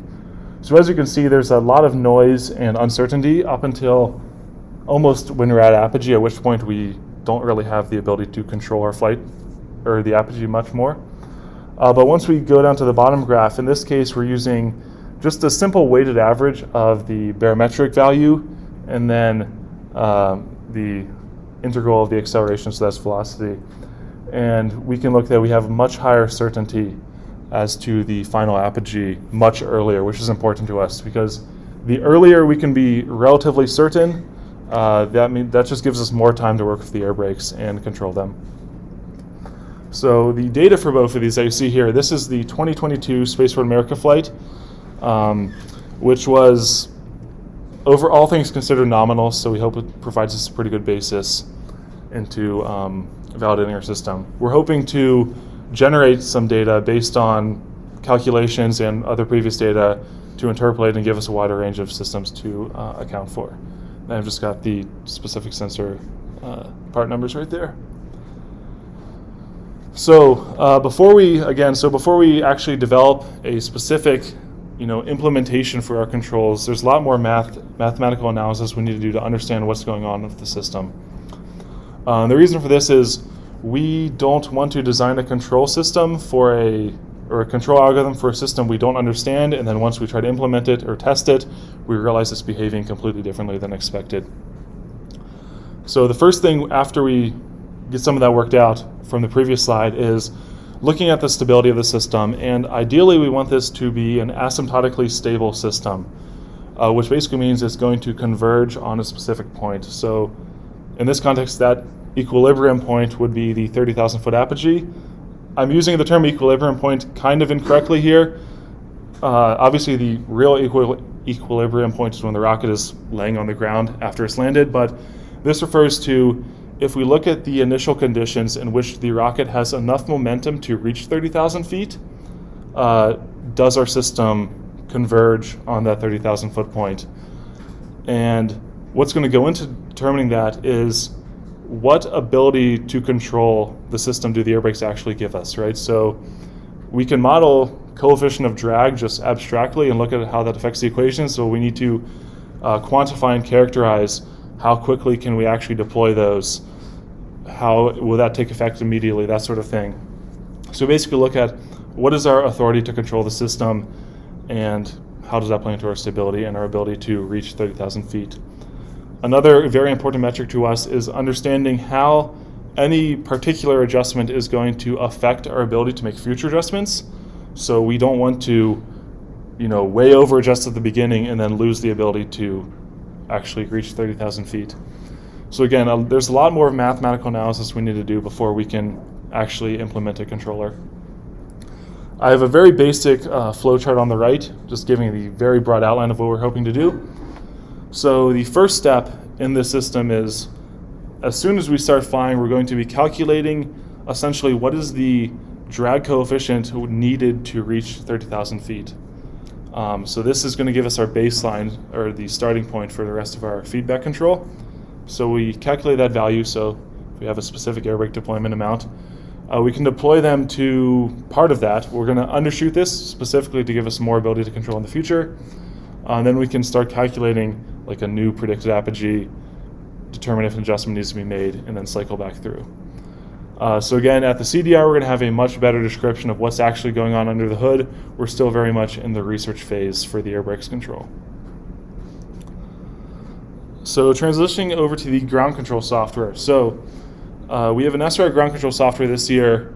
It's a continuation of a project from last year. And this interfaces between the rocket and the flight computer on the rocket, and then also any computer on the ground. So basically, mainly we are receiving information from the rocket, that GPS tracking, as well as whatever other values we choose to transmit. And the motivation for this was, in previous years, we've used COTS solutions like Ball Aerospace. They have a software called Cosmos. And while it nominally met our needs, it was definitely overpowered and just a lot more to deal with than we really needed, and lacked easy customizability for our specific goals. A new feature we're pretty excited about this year is we have a digitized version of the avionics integration checklist within this software, and a lot of the items on that checklist can actually be checked automatically. So we can look at a voltage, or we can look at a current, or we can measure continuity. The circuit can be doing this itself, and then we can transmit that back. So once we've closed the rocket up, we should be able to tell, okay, has anything changed, something come disconnected that we may not be able to see externally. And this software is developed primarily in Python with the DeerPy GUI library. So I've got a screenshot right here. So this is our main data viewing window. So we can have different plots of essentially any value that we can measure, we can plot here. So for example, we have altitude on the top left and acceleration. And then also typically we'll be listing out specific numerical values at the present time on the left and right. The goal of this is to be totally customizable, so we can change this on the fly, on competition day if we wanted to. We can also have different configurations for different stages of flights, so usually the information you're looking at during launch may be different than during recovery. And then also we have that checklist I mentioned where many of these items can be checked by the flight computer automatically, and then their status can be transmitted back to us, just to make sure we're extra certain about the reliability of our SRAD solutions. So tying into the SRAD and the SRAD solutions is the hardware in the loop testing we're hoping to do this year. So similar to some of the air brakes controls, this is still something we're starting up and we haven't gotten too far into yet, but I'll just go over the general concept. So to test and validate these new SRAD solutions, we need some more rigorous ways to test than we've done in the past. So we need to actually understand if our tests are meaningfully representing what they will experience during flight. And so we're really focusing on how can we replicate flight conditions as closely as possible in our testing. Because a test that doesn't really replicate flight conditions is not terribly useful to us. The main way we're going to do this is, for example, any device that is using sensor input, so the flight computer is the obvious example, to make decisions about recovery, for example. We can simulate those inputs and we can feed those into the device as if they were coming in live from the physical environment. And then on device, the software is running on the actual flight computer. It can make decisions based on those, and then we can test the output of that to verify that. We'll start off based on previous flight data. Hopefully we're looking into ways of possibly creating artificial data that we can be confident in for this testing purpose, but that's still ongoing. And again, the goal of this is just to provide higher confidence for the systems, especially given how much SRAD hardware we have. So I have an example here of a case in which we may implement this testing scheme. So on the top you see an example of what's going on part of the flight computer. So we have the physical world, there is some air pressure which is being read by a sensor, and within that sensor we're digitizing that value. So we are losing some information and we're looking into ways to see what is being lost, and then it's being sent to the flight software on the flight computer to determine recovery events. So if we want to test this as well as possible, short of just an actual test launch, we would simulate data. So we could come up with a curve for basically look at what is our ascent speed, how will the air pressure decrease with our ascent, run it through a filter that replicates that same digitization process that's occurring on the actual sensor, and then feed that in to the flight computer. So with this method, the flight computer is none the wiser that it's not receiving physical data. So as long as we are really careful about making sure simulated data is either based on real past data or is physically sound. This should allow us to do a lot better and more reliable testing than we have done in the past. This is just one example. There will obviously be a lot more, which will be outlined in our technical report. Okay, so the risks to project success. So the two biggest risks are that the SRAD flight computer does not deploy the parachutes at all. So the number one mitigation for this is redundancy. That's why we have the COTS flight computer, but also through rigorous testing. So a big philosophy on avionics is we want to mitigate risk as much as possible through high quality design. So testing is a key component of that. Similarly, if the SRAD flight computer deploys the parachutes early, this may actually be worse, because then that could result in a structural failure of the rocket.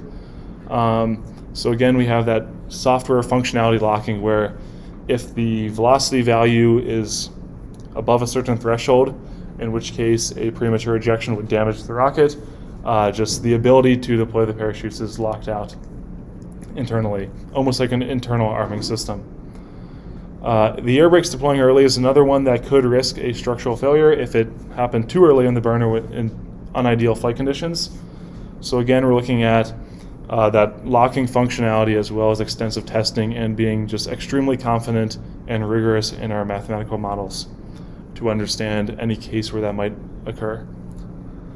Another problem is if we lose GPS tracking. So if we lose connection, immediately we may not be able to launch. So obviously that holds us up at the competition. But if it occurs after launch, we may have difficulty finding the rocket. Again, the main mitigation here is redundancy, but then extensive testing as well. So looking at the antenna behavior, seeing the range we can expect, and designing like a pretty high margin of error for that. So on the risk matrix, so the SRAD flight computer deploying the parachutes, not at all. So that is, we rated that as a fairly unlikely event, though pretty major significance that it happens.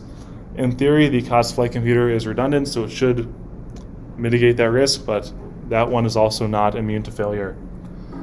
The SRAD flight computer deploying the parachutes early is very possibly more, or a higher risk.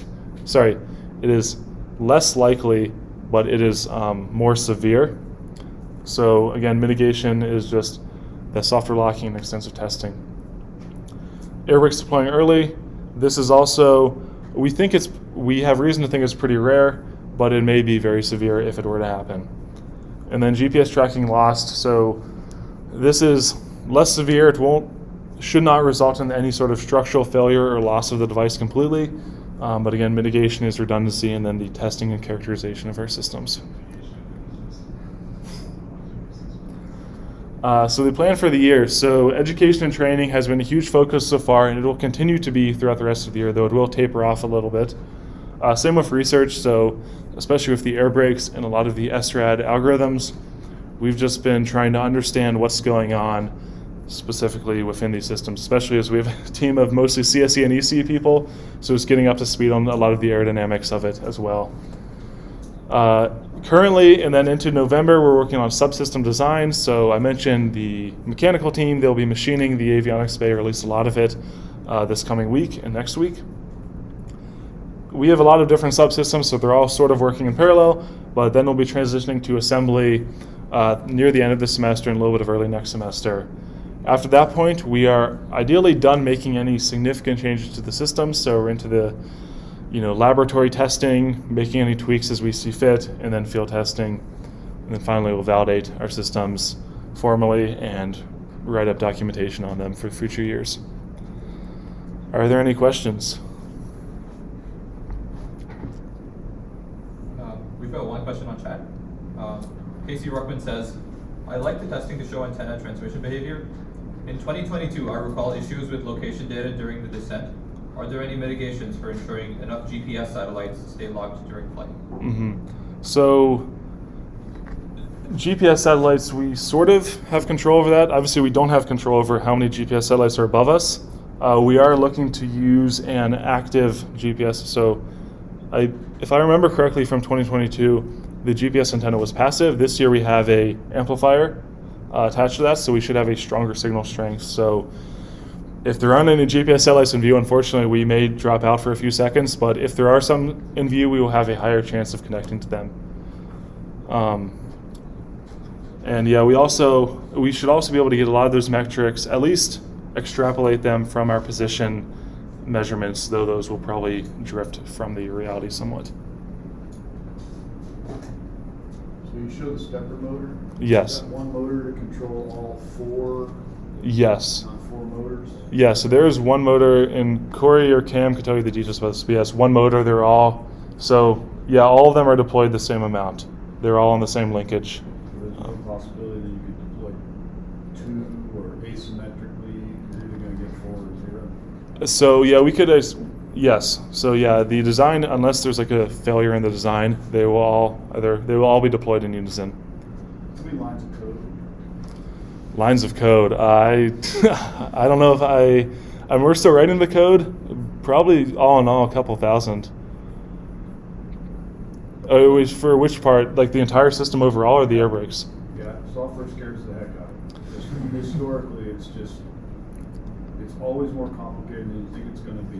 It costs 5 times as much as you think. Mm-hmm. I was just curious, how many lines of code? Yeah, I would ballpark it at maybe 1,000 lines of code on the flight computer. Okay.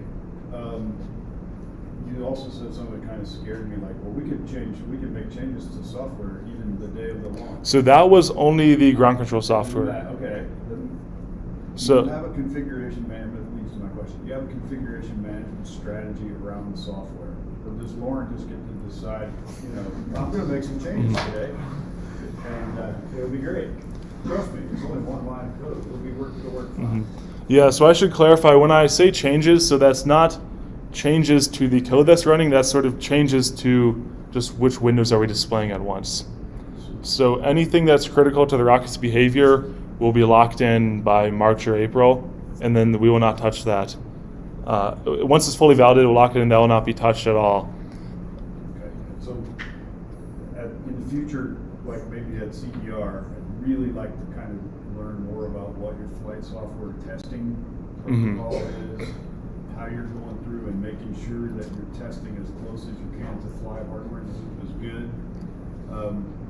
But many times you'll find the software gets to a place in flight that just never got to on the ground. You want to make sure that Yeah, that's definitely something we're looking out for. Unfortunately, we have about probably at least 15 people working on the software this year. So yeah, we do have mitigation plans in order to help with this. All right, yeah, some kind of configuration management system or something around the code. Yeah, and so all of the code we are tracking with like version control and Git. So we have some pretty clear rules about if you make modifications, you have to test them first before you can merge them in with the rest of the code. All right.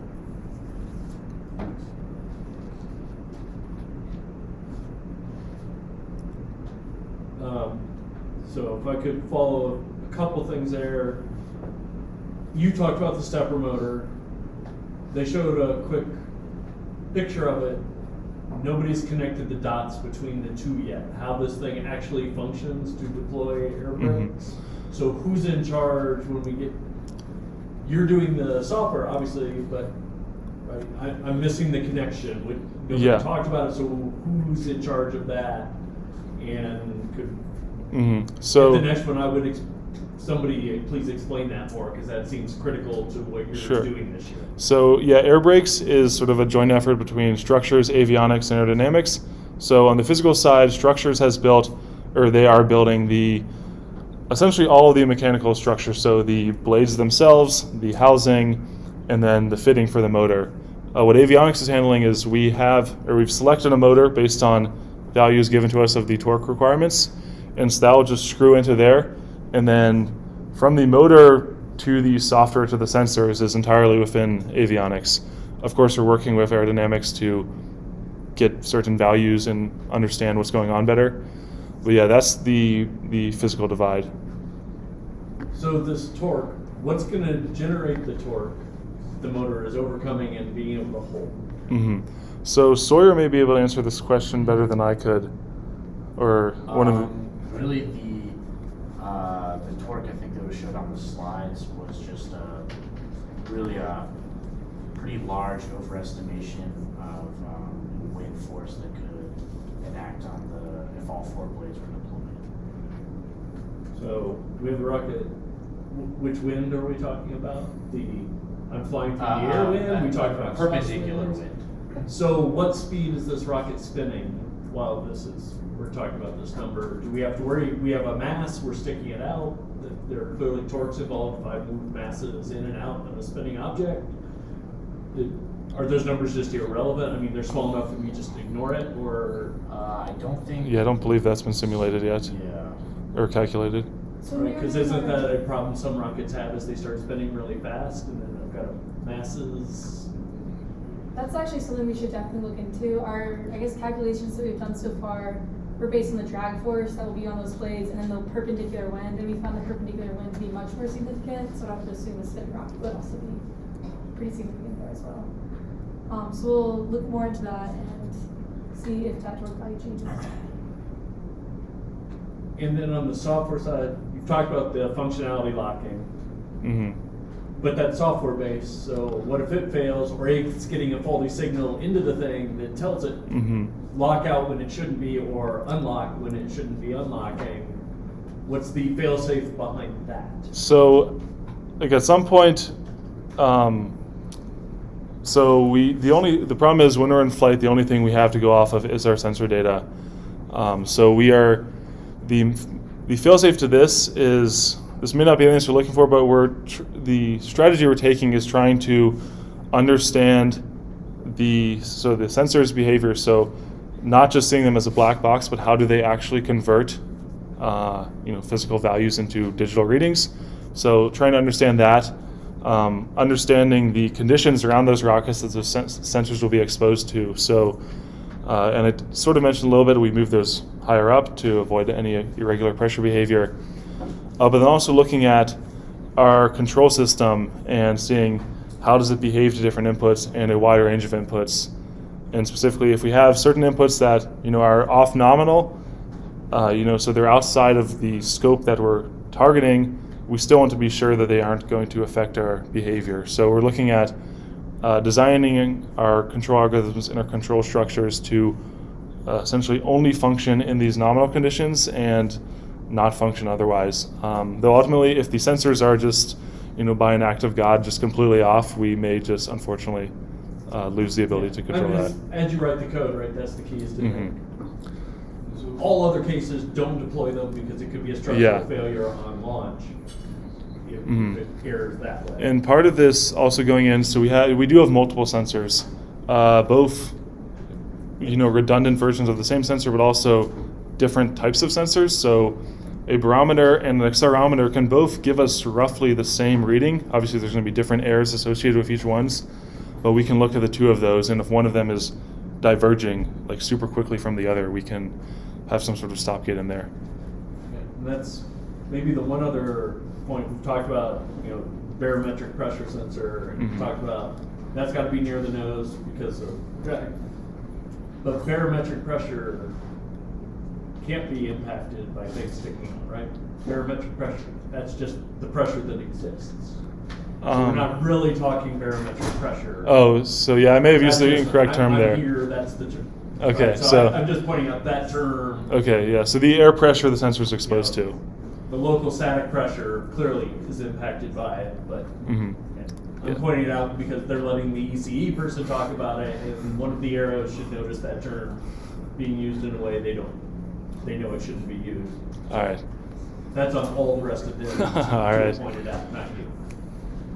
Well, the drag system, if you're going up the hill and it fails, does it fail stowed or in the last stepper motor deployed position, or will it fail? How will it fail?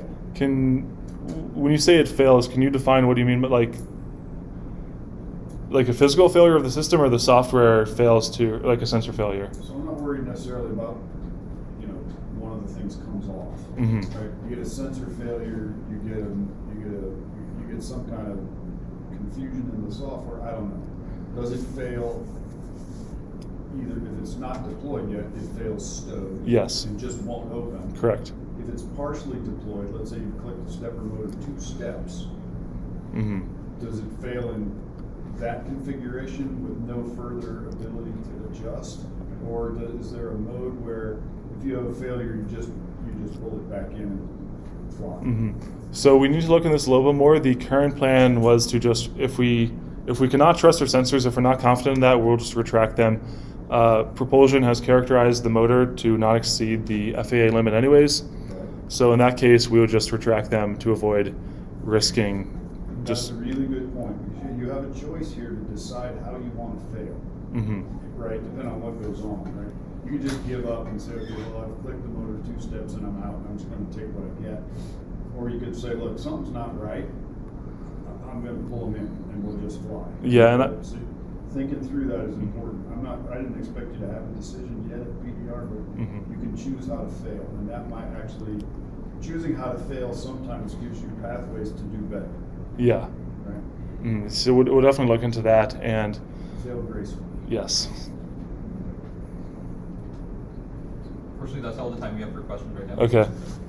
And I'll now hand it over to Calvin to discuss recovery. I'm the recovery lead this year. My name is Calvin Beal. This is my first time as a lead in recovery, unlike a couple of other leadership members, so this is going to be fun. All right.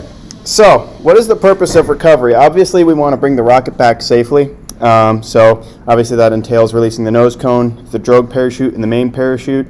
The nose cone and the drogue parachute are released at the same time because that's our main apogee recovery event. And then when we release our main parachute, that's a separate recovery event that occurs at about 1,500 feet. I'll get into that later. And obviously we want to, well, not obviously, we want to design and build a single separation dual deployment recovery system.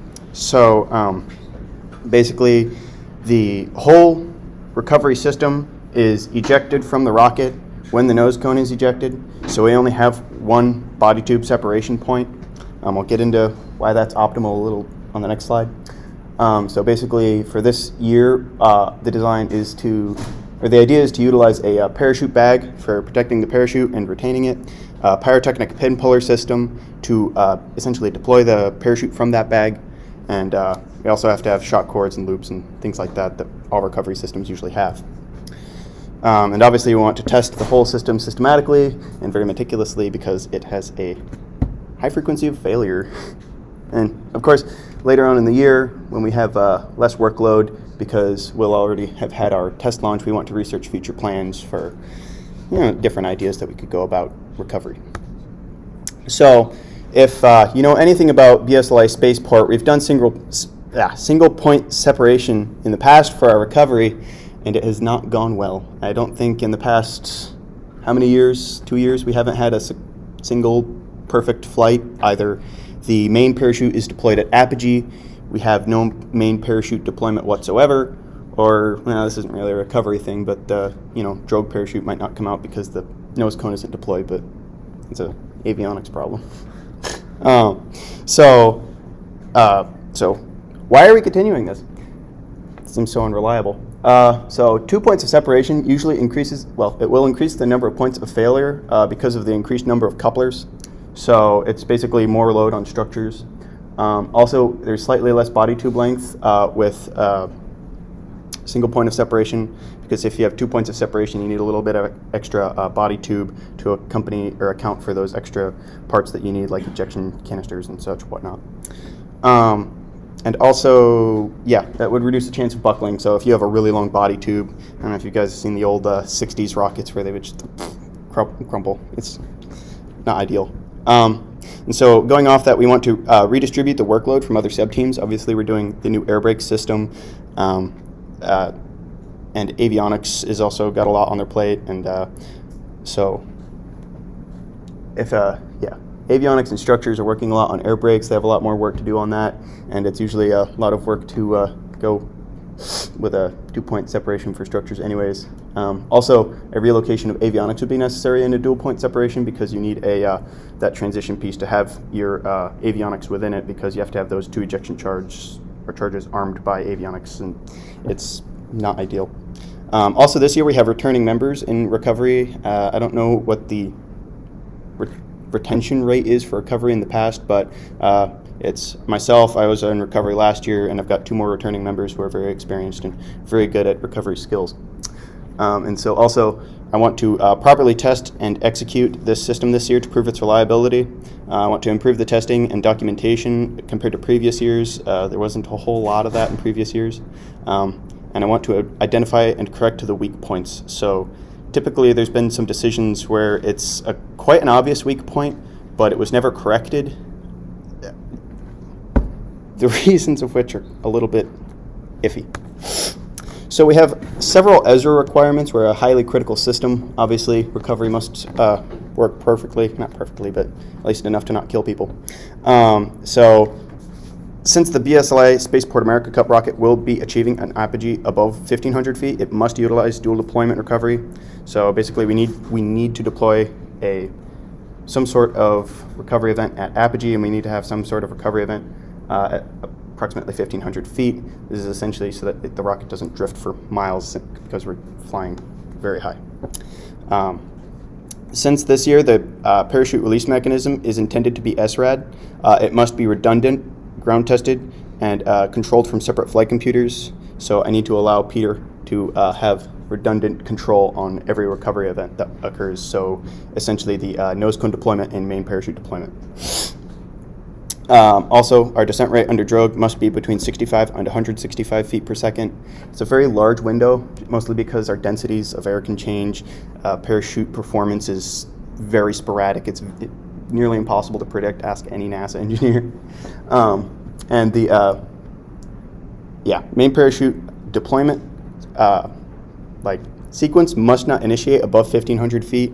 So basically, we can't do anything to deploy the parachute above 1,500 feet. That'd be a violation of the rules.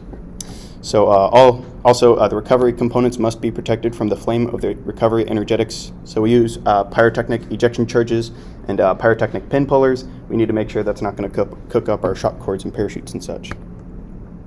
So my sort of personal system requirements, we must separate the nose cone and deploy the drogue at apogee. This is somewhat arbitrary. It's just, ideally, that's the lowest velocity that the rocket is going to have. So, I mean, this is more of an avionics sort of problem, but I just want to make sure that when Peter's signal does actually initiate, the nose cone does deploy, the drogue does deploy. We also must deploy the main parachute between 1,500 and 500 feet. This is because there is some time it takes for the main parachute to deploy from the initial sequence of the main parachute deployment. So we can fire a pyrotechnic, but there's a certain amount of time between that fire and the main parachute being fully unfurled. So we need to account for that. We must allow for the avionics to maintain redundancy. That was kind of stated in the ESRA requirements, but it's also one of my personal requirements. I want to maintain a descent speed of approximately 80 feet per second between 30,000 and 1,500 feet. This is just a nice, comfortable area between that window that is provided by ESRA. It's not too fast, not too slow. Should give us a decent amount of drift versus time for recovery. There's a little MATLAB script that does a very, very basic calculation of that. And I don't want the rocket to impact the ground any faster. Well, should allow the rocket to impact the ground at approximately 15 feet per second. So again, it's sort of an arbitrary value. We're going to be using commercial off-the-shelf parachutes this year. So we can't really fine-tune our precise descent rate, especially because of also, again, it's hard to predict the exact speed you're going to hit the ground. So we also don't have our exact rocket mass yet. So I also want the system to be volumetrically efficient, and we should help to reduce wind drift from the launch site because it's a very long hike into the desert retrieving the thing. So the general design process for this subsystem, we want to research methods of single separation dual deployment. So again, there's a lot of ways to go about this sort of system. So, that's like combing through forums and yada yada.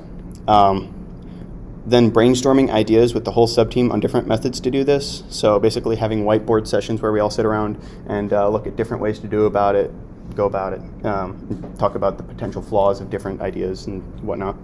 Then we want to we prototype our chosen ideas. So we basically make little mock-ups from basic materials. We want to see basically if the thing will function in the most basic sense mechanically and whatnot. So, if we design a bag, we want it to actually be able to come out of that bag, and like how are we going to open that bag? And then full-scale prototyping and testing. So that's where we construct a full-scale prototype of the system. We perform simulations on applicable parts, and we test the system and further iterate on that design. This is a sort of basic chart of my ideal fabrication process. Nothing really specific. Basically, just designing, fabricating, fixing that design, and then testing it again, ensure it works before the test launch. So, as I mentioned before, we're going to be utilizing a parachute bag this year. So for the design process, we researched different designs to maintain the parachute while the rocket is descending from 30,000 feet to 1,500 feet. So we brainstormed different ways to design this, again, whiteboard days. So we constructed the mock-up. It's that little red thing in the corner there. That was our first mock-up. It's made from an old t-shirt and some grommets that we hammered in. And then we constructed our full-scale prototype, which is the yellow bag that's made out of Kevlar. And so next up we want to test these prototypes with drop tests, car tests, get into that a little bit later, load tests and pull tests. And basically, just drop it from things, throw it out of cars, beat it up, test how it performs under loads. And then we want to construct our final product. So the prototype isn't super presentable. There's a little bit of fraying. There's a little bit of, things that aren't super nice looking about it, but it's a prototype. So again, like I said, the release mechanism is going to be SRAD this year. So it's the prototype pyrotechnic pin puller release mechanism and the pyrotechnic pin puller release mechanism. Most of the images on the screen are of the prototype pyrotechnic pin puller release mechanism.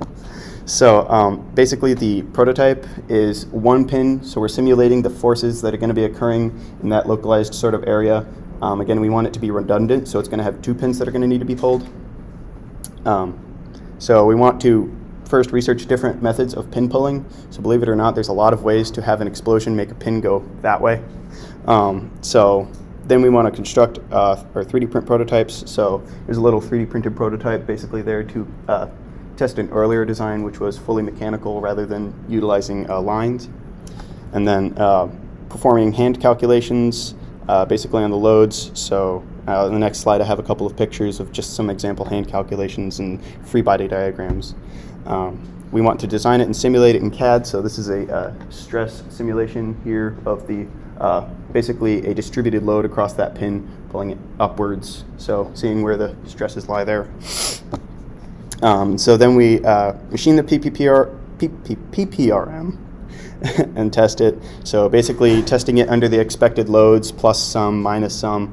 So basically whatever loads it might be enduring when it tries to fire and release the main parachute. So it would basically, it's just going to be suspended from a board and the line is going to be released ideally. And then we'll obviously redesign it as necessary. We're not certain this is an ideal design. This is a very early stage. Again, I've looked into a lot of different ways of pin pulling pyrotechnically. This is just the simplest mechanically and the simplest to test. And also this helps with testing for like friction coefficients because there's not much data on friction coefficients between things like low carbon steel and Kevlar. So again, here's some examples of hand calculations. The free body diagrams can get really pretty sketchy really fast, so that's why we went with the line system rather than the mechanical system. It was pretty difficult to calculate the exact loads that were going to be on it without going into actual simulations, and without specific geometry. It's kind of hard to do exact simulations. So it was a lot easier to get a free body diagram of 3 lines. We use a specific system of ropes to basically release that one rope that can go around 2 pins and an anchor point. So yeah. So the broad overview of the system, the descent rates need to be maintained by parachute diameter. So basically we do some basic calculations about the rocket's mass and the parachute's diameter. Most parachute fabricators have drag coefficients listed on their website. It's kind of hard to depend on that because again, your descent rates can vary drastically depending on your current flight conditions. So, there's no standard atmospheric density that you can entirely rely upon. You can just assume, New Mexico is probably going to have these conditions. You're probably going to have these conditions at the launch site. And again, we're going to have vastly different conditions from our test launches to New Mexico launch or the Spaceport launch, because it's going to be early spring during our test launches, so it's going to be extremely cold. Our densities are going to be different. The humidities are going to be different. So again, very approximate descent rates, just enough to be within healthily and safely within the requirements for Ezra and also for our main parachute, so that it doesn't hit the ground too hard. So we're going to have aluminum ejection canisters to pressurize the recovery bay for the main recovery event, which is the nose cone deployment. This is the most critical event. If we don't deploy the nose cone, we're hitting the ground really hard. So this deploys the drogue, overcomes shear pins holding the nose cone in. So we need to perform some calculations, basically the pressure that we need to generate and how much black powder to use. We haven't gone into the specifics of those calculations yet, mostly because we don't know the exact volume of our nose cone quite yet. So those calculations will happen when we get there. The parachute must be retained within a parachute bag. So from launch to 30,000 feet and then down to 1,500 feet, this parachute needs to stay in this bag. It's very critical. And all the lines associated with that parachute need to stay in that bag. And then for the main parachute release, again, we have a pyrotechnic pin puller that releases the lines that hold the bag shut. We have redundant pyrotechnics for avionics and for their criticality. In the line lengths and line retention techniques, through testing, we're going to optimize so that we have a smooth main parachute deployment. So that main parachute system overview, basically the parachute is going to be retained in a conical Kevlar bag. Again, that it allows for a better fit and easier unfurling. So we did a basic pull test where somebody held the bag and somebody held the retention line, or the lines of the parachute, and basically pull it out. Worked a lot better than in previous years, because conical shape kind of just convinces it to come out a little better. Also, the tensile strength of Kevlar is extremely high, arbitrarily high in this case, and it's also highly flame resistant. So that's why we chose it, because we've got a lot of energetics. The bag is kept closed with a release line. I usually get a lot of questions about this. How do we hold the bag closed? Usually we use some form of grommets that basically so the bottom of the bag folds over on itself, and we use some grommets to hold it shut. And we mostly rely on the tension from the recovery events to hold it shut, although there is a moment of lapse in tension when the nose cone is deployed. But usually we just pack the parachute properly and we retain the lines properly with some breakable restraints, like something as basic as tape. So, the release line and the release line is released with the pyrotechnic pin puller. Again, that's a new SRAD system to replace the tender descenders that we've used in previous years. This has to be redundant because of being redundant, in saying that I'm redundant. Basically for avionics and because of criticality. And when we used our tender descenders last year for the current design, there would be a pin that would be left behind, and that wasn't ideal. Usually you don't want parts falling off your rocket that you don't want falling off your rocket. So this is mostly a way to prevent that sort of problem. And then again, there's several different iterations to be tested, and we use E-matches. So basically an electrically fired match, you send a voltage, it has high resistance and some flammable chemical on top of that to ignite. So our parachutes and shock cords and our bulkhead overview. Basically we want the shock cords to sustain the expected loads plus a very high factor of safety, because they're highly critical. We want them to be of an optimal length. We don't really have specific values for these shock cord lengths. We pretty much plan to start with arbitrary initial values and then modify it through testing. So if we find a line is too short, we'll lengthen it. If we find a line is too long, we'll shorten it. We have a U-bolt, ejection canisters. We have to worry about the alignment of the load and load-bearing components on the bulkhead. So we don't want something that's load-bearing to be misaligned with our threaded rods that are going to be connecting the bulkhead down, because that could cause cocking that would be bad and would break our sealing gasket between that bulkhead and the avionics bay, or integrated systems bay. So we send our designs over to structures where they test it in FEH, and we get feedback on how we could change it. So we want the parachutes to be of the correct diameter as well. Again, we want our descent rates to be controlled. We want it to be able to actually fit in the rocket. I can't have a 30-foot parachute in the rocket; it just wouldn't fit. And we want the parachutes to unfurl with confidence. So that basically involves properly packing them and assuring that the drogue is connected at the optimal point in the shock cord, because there are points you can connect the drogue where it isn't guaranteed to deploy, and if you don't have a drogue deployment, you don't have any recovery at all. So that's a problem. There's a lot of risks to project success. First of all, the drogue not deploying, or just not deploying at the correct time. This is obviously a highly critical problem. Mitigating this is fairly simple. Oh, don't curse myself. But properly packing it, ensuring the nose cone completely separates at apogee, etc. This is tested with ejection tests, drop tests, and of course the test launch. There's also the problem that the main parachute may not deploy at the correct time. We want to mitigate this by essentially properly packing our parachutes, add swivels where necessary. So reducing twisting on that bag is ideal. So we want to add swivels above the bag and on parts that are going to be twisting a lot like the drogue. And again, testing that, we want to do pyrotechnic tests. Those are actually required by Ezra. So you have to test and ensure that our pyrotechnics will actually fire under the expected loads and not fail in any way. We have to do load tests. So we want to test that, again, make sure nothing fails under the expected loads. Car tests, that's a fun one. So we're going to ideally find a racetrack or somewhere where we can do this without getting in trouble. We want to catapult a section that simulates the rocket in a sort of ballast at the expected drogue descent speed, so that we can approximately simulate the drogue the force from the drogue in the wind conditions that the system will be experiencing after assuming that the pin puller event has occurred successfully. See if the main parachute will truly unfurl from the bag, because that seems to have been our biggest issue in the past. And then the drop tests. There's several types of drop tests we want to employ. The most basic would be suspending a load that would simulate the expected load from wherever the drogue would be. So essentially, assuming we have a 45-pound force from the drogue, we suspend a 45-pound weight from where the drogue would be attached and basically do a drop test where we drop that mass and simulate the force and see if everything unfurls properly. And then there's the more interesting drop test, which is asking the skydiving instructor to jump out of a plane with a simulated section of body tube, act as the main ejection charge by manually ejecting the nose cone for safety, basically so that you don't have a lot of energetics on board the aircraft.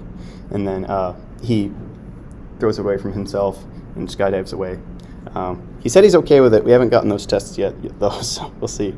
And then, of course, the test launch. We want everything working for the test launch. We don't want to break everybody's stuff and make them start over.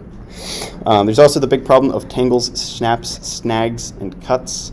So a big problem in the past has also been tangling, whether it cuts electrical lines, whether it snags the parachute within the bag, etc. Basically, mitigating this, properly packing the system, maintaining proper safety margins. We don't want our lines to snap under loads. Retaining loose lines and canopies with removable restraints. So again, just using some masking tape to retain the lines so that they're not flapping around in the breeze. And then also wrap lines with protective sheaths where they will interact with components of the rocket. So a lot of the corners on the body tube can be pretty sharp. That the carbon fiber can cut through the Kevlar if it's rubbing up against it wrong. So we want to basically put a Kevlar protective sheath over our shock cords so that their strength isn't compromised. So the risk matrix, we got a lot of risks, a lot of big risks, a lot of very scary risks. So there's the thought of no drogue parachute deploying. That's obviously probably the biggest possible problem. Again, the rocket hits the ground at incredibly high speeds if the drogue does not deploy. So again, we want to test that with ejection tests, and we want to properly pack the parachute to mitigate that. There's the idea that the main parachute might not deploy. That's a pretty substantial issue. It would just imply that the rocket would hit the ground fairly hard, rather than incredibly hard. In the past, it's resulted in cracked body tube components, but not an ultimate loss of like avionics components, but it's not something we want to risk. So again, we want to test that that's the thing we want to test most extensively because it's been the biggest trouble in the past. So again, with those car tests, the PPPRM tests, drop tests, and proper packing techniques and utilizing swivels. And there's also the possibility of late or premature main parachute deployment. This is a fairly significant problem because if we deploy the main parachute too early, that could be near apogee, and that would mean that our rocket is drifting for miles and miles and we may never retrieve it.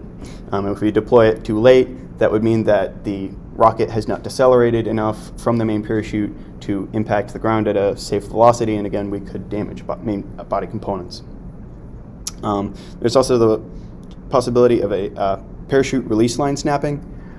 I should start with shock cords. There's a chance of a shock cord snapping. This is extremely bad because, if you get a shock cord snapping, again, your rocket hits the ground very fast. We basically want to test this with tensile testing. We want to shield our shock cords. We want to properly pack things. And we want healthy margins of safety, so pretty high. And then there's the possibility of a parachute release cord snapping. We have similar mitigations with as the main shock cords, but it has a similar risk to like a late or premature main deployment because essentially if the release line snaps, that would simulate it ejecting and we would have a main parachute deployment. And then there's the chance of parts being burned or damaged. This isn't super significant because plenty of rockets have come down under burnt parachutes. They just get a little crispy. It could compromise line strength, so we definitely want to prevent it. But we basically prevent this with Kevlar parachute bags, Kevlar shock cords, make sure our ejection tests are good, test our pyrotechnics, and I also just started looking into baffled ejection charge canisters, which basically mask the flame a little bit, so there's less fire going into the actual recovery bay. So our plan for this year, we've already done most of our system design and simulations. We still need to do some more simulations for the pyrotechnic pin puller. So thus far I've only done simulations for the prototype pyrotechnic pin puller. So basically just load tests and stuff like that. And then there's prototyping that, so we've already started that as well. And the bag, you've seen the prototypes of the bag.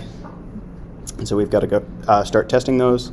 I want to start a lot of the tests ASAP, so I'm pretty much ready to start testing that pyrotechnic pin puller. I want to get these car tests underway. I'm mostly waiting for parts.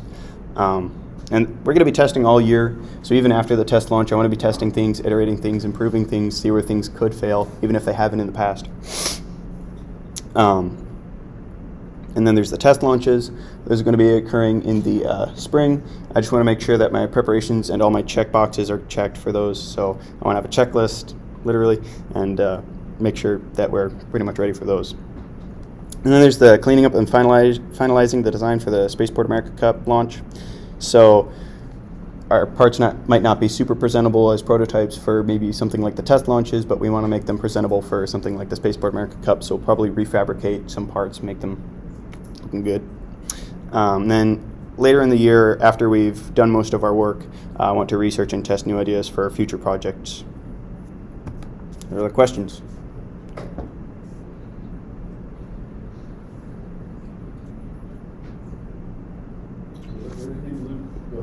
Are you planning to sew your own parachutes, or are you buying them? We're buying them this year because we have a lot of other work to do. Are any lubricants in the pin system? Yeah, graphite. Ideally. I'm looking into that. I'm thinking about mixing in either like a liquid lubricant, like a grease and graphite, because the graphite likes to come off really easily. But yeah, ideally. You mentioned, for example, temperature differences between when you fly in Dayton and when you fly in New Mexico. So just mindful of how that works. How is the pyrotechnic system safe? That is a good question. I think that's From avionics. an avionics perspective, for the commercial flight computer, it's entirely disconnected from power until it is on the integration or on the pad upright. for the ESRA flight computer. Part of that circuit is on, but there is a switch basically between the pyrotechnics and the like electrical system that will ignite them that is like physically disconnected. Yeah, so that it'll either be like a key you have to rotate, like a screw, or like a remote control flight tag. And so yeah, both of them are like, it's not just like an electrical disconnect, they're like physically disconnected. And then, so since you've got redundant computers, you have the COTS computer and the SRAC computer both trying to deploy these things. Yeah, okay, so. How are you going to know which one actually did the job? And how are you going to know if this SRAC computer actually would have worked if the other one was the one that actually did it? That's a good question. For the ejection canisters, I don't think other than like saying, oh, this one was number 1 and this one was number 2, I'm not entirely sure. I suppose I could electropencil numbers onto the ejection canisters. But for the pyrotechnic pin puller, there's an actual genuine way to know exactly which one failed or which one succeeded or if both of them succeeded. So the way, gosh, I should have put a drawing of that. So the way that the pin puller fires is there's an ideal line that we want to release first because it would slide out quicker. So the computer that we want to try to deploy the pyrotechnics first, we want that one to deploy a particular pin at which the line would be wrapped around a certain way. And then the second one would be the redundant one, which would be less optimal. It would take a little bit more time for that line to come off. And that one would be the redundant or the second option computer. So I suppose depending on which lines we see released would determine which computer actually fired. But ideally it would be both of them, so after each launch it would be impossible to tell. Also, both flight computers will give us timestamps of when they fire. So that'll be, we could maybe look at that in comparison with like acceleration data, and we might be able to deduce it as well. I also wanted to, after what Peter said, I kind of wanted to go back on your question about how the pyrotechnics will be saved. Usually with something like the ejection charge canisters, those have most of the gunpowder in them. That usually requires a lot more energy to deploy the nose cone. For something like that, it's a lot more difficult to save them. You pretty much just have to have protective personal equipment, so a face shield and some flame retardant gloves, and you basically go into the recovery bay and you arm them. So we have a ejection canister and an E-match and a section of black powder, usually in something like a surgical tube, and that's its own separate unit, and you load that in, plug it in, ensure the avionics isn't armed or anything. And then for the pyrotechnic pin puller, there's actually a much easier way to safe it. So essentially you can unbolt it from the bulkhead. So ideally I want to have threaded rods as sort of standoffs for the pyrotechnic pin puller. So when you go to actually arm it, you can essentially load your charges, load the whole thing, and make it ready, and then bolt it into the rocket, and then plug it in. So basically they're pretty much safe. I say pretty much because there's always static electricity. That's why we wear PPE. But they're safe until you plug them in. So. You wear grounding straps when you do that? We have in the past. I plan to in the future. Got one question. We got a couple questions online. Oh, lovely. Ben Stubbs says, I know you mentioned this a bit, but what specific causes the failures in the last 2 years, and what has been done to mitigate those issues from happening again? I love that question. Okay, so last year our failure was, and that's a picture of our failure. Our failure last year was the main parachute shroud lines, so the lines connecting the main parachute to the shock cord. They were not the main cause of failure. There's a lot of potential causes of failure, but the main cause of failure was those shroud lines were not retained in the bag properly. So essentially, as we were descending for our test launch, what was our apogee at test launch? Like 10,000 feet, 5,000 feet? Yeah. So as we were descending from 5,000 feet to 1,500 feet, everything was fluttering around. And so that actually gave the main shroud lines an opportunity to kind of squeak out of the bag. And that ended up allowing them to wrap themselves around the drogue line, or that long shock cord line there. And they pretty much choked the main parachute bag. Everything else worked properly in the fact that it got to the point where it was deploying the main parachute until those lines choked it and caused it to not unfurl. And again, the biggest mitigation we have for that is properly packing the lines. So again, retaining those with breakable restraints so the lines can't flop out, they can't unfurl. Another thing is making sure the bag is closing better. So that bag in the past, that bag design was not optimal. It was a prototype that got turned into the main production model, that got turned into a modified main production model. So it was kind of band-aided together, which obviously isn't ideal. And so we're going with a much more refined bag design this year. This last year's bag design was opened at the side. And it was also cylindrical, so when it was pulled under tension, it was more like an egg shape. So the idea was that if it was split at the side a little bit, that would A, make it easier to sew, and B, it would make it more easy for the parachute to come out. And it did make it more easy for the parachute to come out, but just at the wrong time. So again, this year we're going with a conical bag to help with the parachute coming out. This also better distributes the load. So basically, if you're pulling on a cone versus pulling on a cylinder, the cone sort of retains its shape a lot better, whereas a cylinder deforms into an egg shape, which isn't great. What was I saying? The year before that, there was a fun decision to, in order to release the main parachute, they wanted electrical lines going from the main body tube up into the shock cord where the bag was.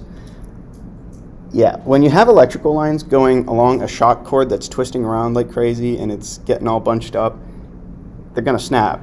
And that's exactly what they did. So they couldn't deploy the main parachute because the electrical signal was lost between avionics and the recovery pyrotechnics because the electrical lines were twisted until I can't remember if it was unplugged or snapped, but either way, you get the same problem. Another thing that we've done, I don't know why we did this last year, but the main parachute bag was attached to extremely long shock cord lines. I think this was just to reduce the amount of shock on the bag.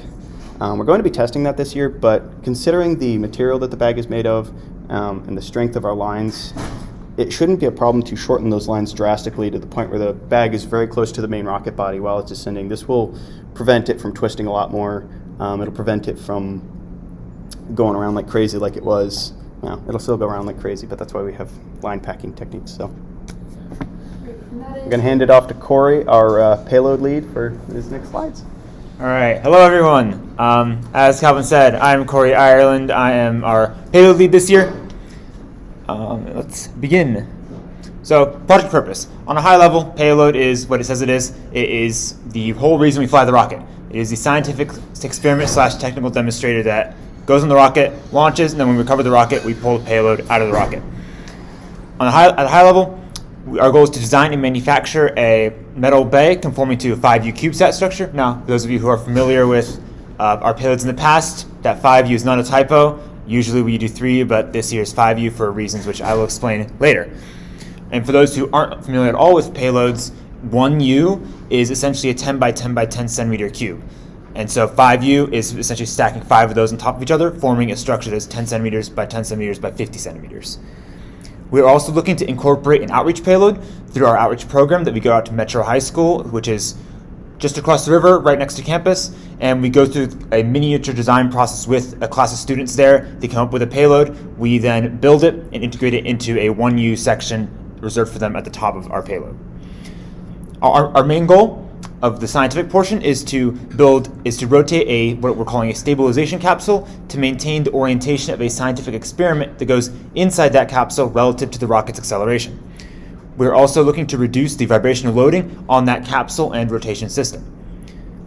We're also seeking to take advantage of that shock and vibrational absorption system to protect a thermophilic yeast in flight throughout all flight regimes, from ascent through to parachute deployment all the way down to when it lands on the ground.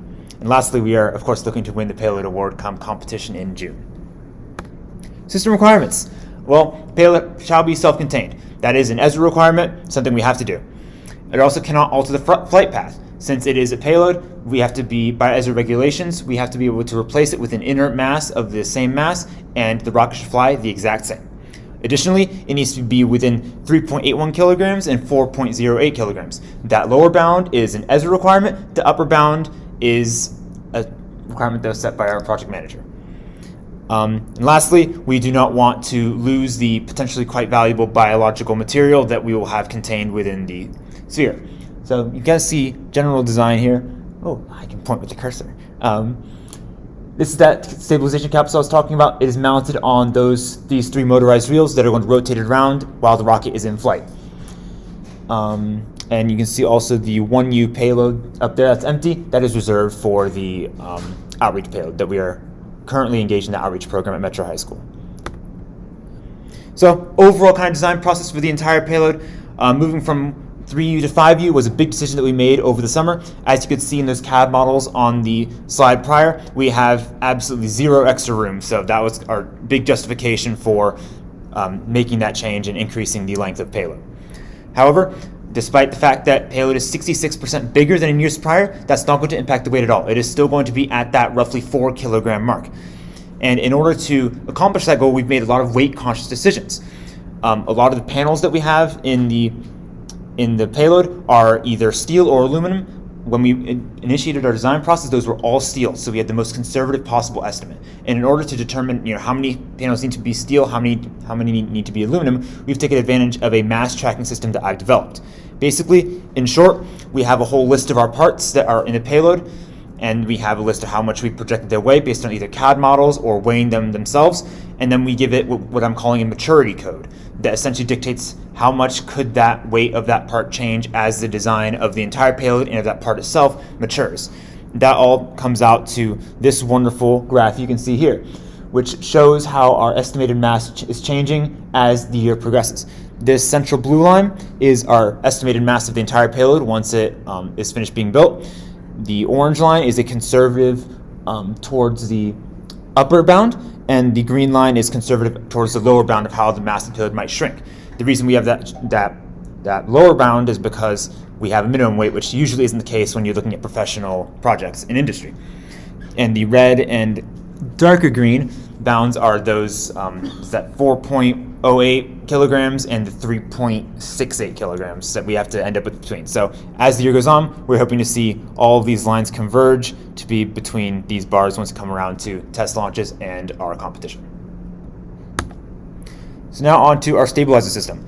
One of the big decisions we had to make early in the year was what is our configuration of wheels and cameras. Obviously the wheels turn the capsule, and the cameras will be tracking dots that we're placing on the capsule in order to determine exactly what is the capsule's orientation at the current point.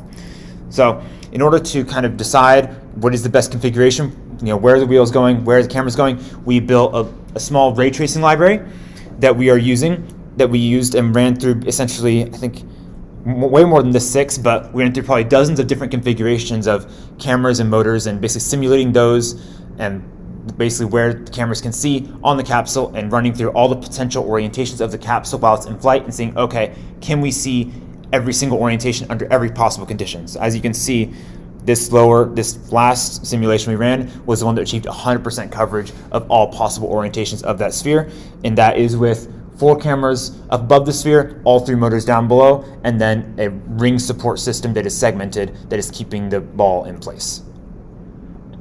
Additionally, that whole system is spring-loaded, that whole rotation system, which allows us to maintain constant pressure on the sphere throughout all regimes of flight, both when we're accelerating, so the sphere is trying to go down, and then when we're decelerating after burnout and there's high drag on the rocket, the sphere is trying to go up. Additionally, it allows us for manufacturing error, since we only have the capability to produce parts that are so precise. Having that spring loading allows us to make sure that we know exactly how much force is on the sphere and how much traction those motors are going to be getting.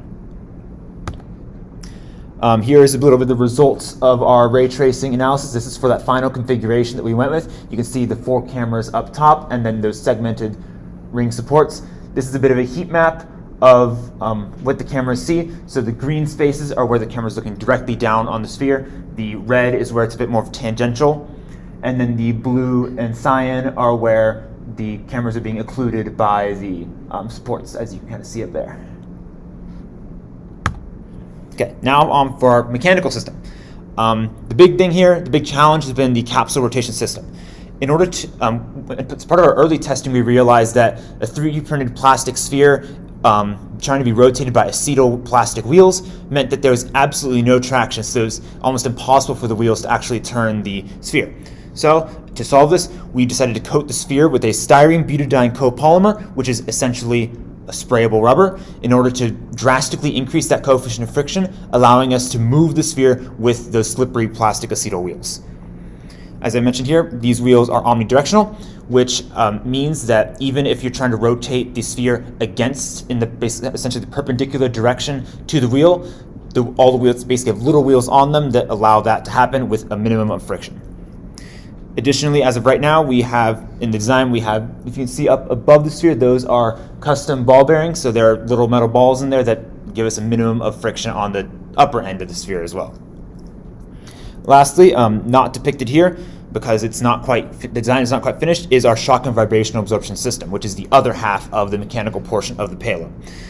Essentially, it is a dampening, load distributing prism factor, essentially sandwiching this entire system. So we'll have a layer up here and a layer down here of a hexagonal polymer that will allow this whole system to kind of shake and move to hopefully reduce the amount of vibrations and shocks that this entire stabilization system experiences.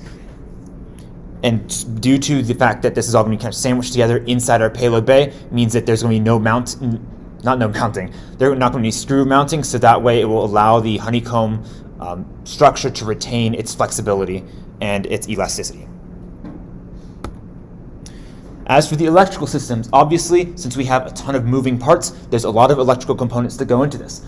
The microcontroller we decided to select due to its ease of use, given that none of us in the programming team, the payload team are experts at programming, is the Raspberry Pi. That Raspberry Pi feeds into a motor controller that will control the motors and rotate that capsule. Additionally, due to the fact that we're using 4 cameras and the Raspberry Pi only has 1 camera slot, we're taking advantage of a commercial off-the-shelf camera combiner that allows us to take all 4 of those cameras and combine them into one feed.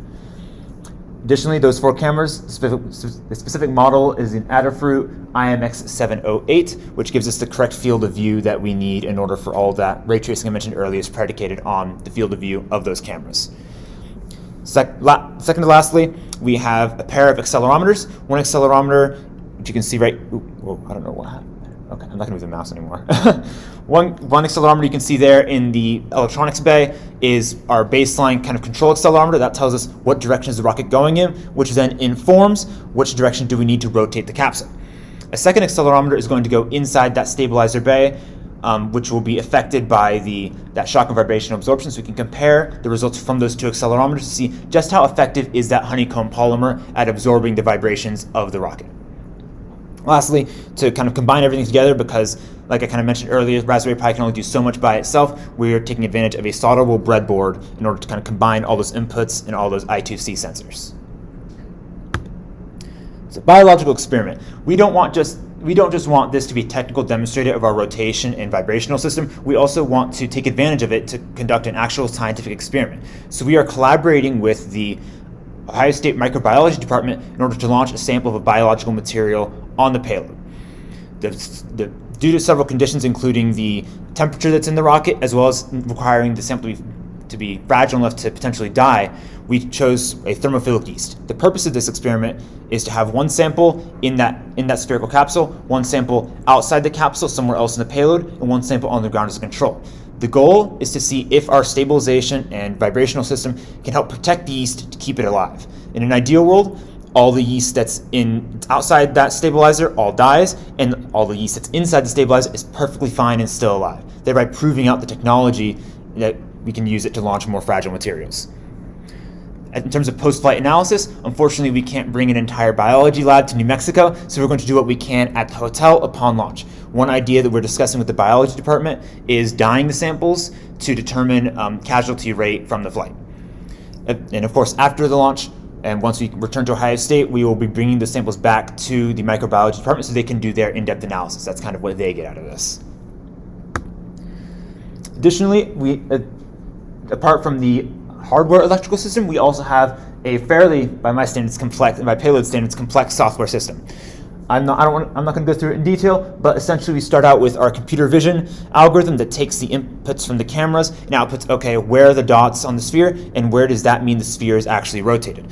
And then we essentially feed that into a PID loop based off accelerometer data of, okay, where is the capsule pointing and where does it need to point, and then using that PID information to feed values into the motors. Risk to project success. The biggest risk, I would say, would be a structural failure of the payload. So if parts aren't up to the strength they need to be in order to endure 20 G's of acceleration, obviously a lot of our parts are a lot thinner this year because we're trying to save weight, trying to stay within that 4 kilogram limit. Additionally, it's possible that due to the way we store thermophilic yeast, it might get compromised. It might, I don't want to use the word escape because it's not like really alive. Well, it's alive, but we don't want that to leak out. Additionally, it's possible that because we don't really have the capability to test our control system under a high G environment, it's possible that doesn't act how we intend it to once we're under that 20 Gs of loading. And lastly, the motors that we selected have a maximum temperature listing on the website of 140 degrees Fahrenheit. Now, we don't anticipate the rocket getting up that high. The number we've been using is about 125 Fahrenheit, but that is a possibility that we think could potentially happen. In terms of risk mitigation and our matrix, the payload structural failure, there's a lot we can do there. We are planning on, before test launch, running our entire payload structure through a lot of ANSYS calculations, both straight up structural through the 20G acceleration, as well as following NASA standards for vibrational analysis of rocket payloads. Additionally, we are looking into finding a shake table we can use in order to physically test the actual flight model of the payload in order to ensure that it will not only survive structurally, but also to make sure electrical connections and other things of that sort are sound. In terms of the thermophilic yeast, that being compromised, we are looking at redundant containment of that yeast, so not only having it in the container that the biology department gives us, but also having it surrounded by thermal insulation, as well as it also being stored in that capsule itself. So there's almost 3 layers of protection there. Third one is having the control system failing in the high G environment. We're hoping to mitigate this risk for the competition flight by having it fully operational for the test flights. So we'll have, since the project is planning 2 test flights, we'll essentially have 2 runs to see if that control system works, and we'll be able to tweak it between flights to try and make sure that it will function as intended. Lastly, for the motor maximum temperatures being exceeded, we will be painting the rocket predominantly white, hopefully reflecting as much radiation away as possible, as well as not having any panels on the payload this year in order to increase and make sure that there's no obstructions to airflow. In terms of the impact, that is all relative to the payload itself, since there is a negligible chance of the payload impacting the overall rocket's flight, as is an ESRA requirement. Our plan for the year, the fall semester has been primarily focused more on the mechanical design, mechanical prototyping. Right now we are involved in the prototype assembly process and iterating that prototype to try and improve the mechanical systems. We are also working hard on our computer vision algorithms to make sure that the cameras will be able to see those dots under the lighting conditions that will be present on the inside of the rocket. Once the mechanical prototype is finished and we finish putting together all the electrical components, we are working to have basic control algorithms done by the end of the semester, basically proving, okay, can we move the sphere in a coordinated manner? Now jumping into next semester, we're hoping to integrate those basic controls in with our computer vision algorithms. So basically saying, okay, now can we move the capsule to a dedicated position based off of what those cameras are telling us? Finally, in January and February, we are looking to assemble those actual bays. Contrary to years past, where we basically built the bay and then that dictated the design of what went inside the bay, it's kind of a reverse this year. This year we're designing the mechanical portions of the stabilizer, and that's driving the bay design in order to make things as easy as possible to assemble, which has been an issue in the past. Then in that January-February time as well, once we complete the outreach program, which is underway right now, we will be designing and assembling that outreach payload and integrating it into that top U of the payload. And lastly, in March and April, once we go through our first couple test flights, we will be refining the controls algorithm and continue to make that as smooth as possible. All right, any questions? Declan. So the yeast is thermophilic. Yes. And you said you're going to have some sort of insulating layer inside the sphere. is it sensitive at all to noise and vibration and damping? I'm not seeing how, like, if the yeast survives inside the circuit, not out, I'm not really seeing how that's a function of the vibration damping system and not of the thermal insulation. The sample that is outside of the capsule will also have thermal insulation. So ideally, once we finish the design, everything will be the same between those two samples except the vibrational system. Okay. Do you have any data or information to suggest if bacteria or the yeast is at all sensitive to vibration and shock? Yes, that is part of the process of selecting the thermophilic yeast with the microbiology department. One of the conditions that I laid out for them is it has to be mechanically weak. Okay. The cells themselves, yes. That is why we couldn't use, one of the big contenders was a benign strain of E. coli. However, the cell wall in E. coli is particularly strong, so we had to discount that because in all likelihood it was not going to be affected by the vibrations of launch. Are they all going to feel the same G levels going up? The G levels they will feel, but there shouldn't be as much shaking if the vibrational system performs as intended. But the G levels aren't high enough that would be what kills them? No, because that's more of a smooth, there's a lot less jerk there. The third or fourth derivative of acceleration. Or position. So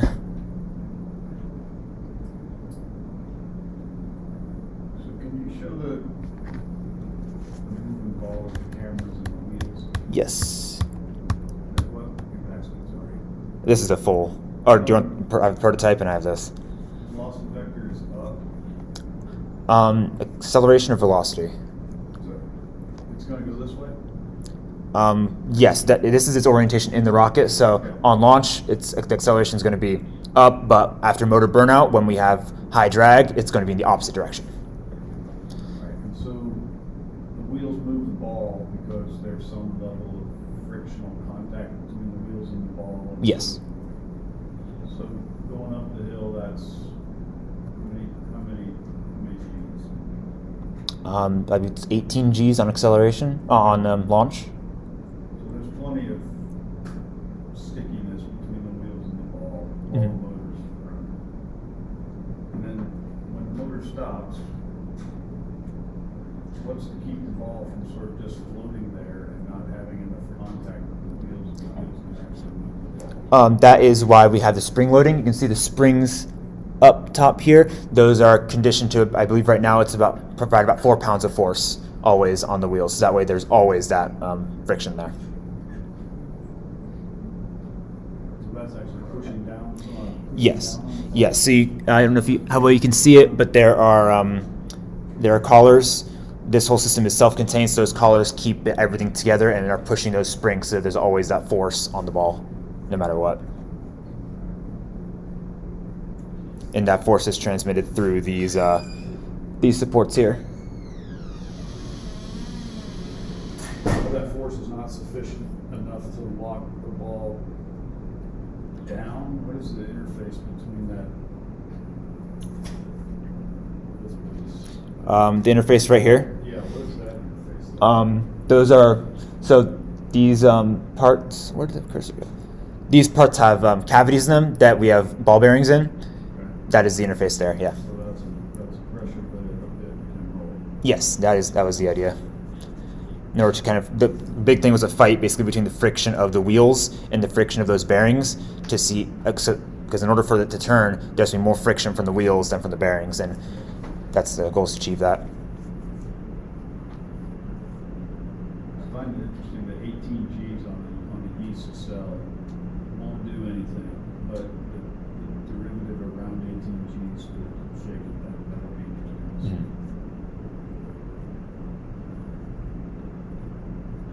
So can you remind me, obviously you can spin the ball, where do we want it to point?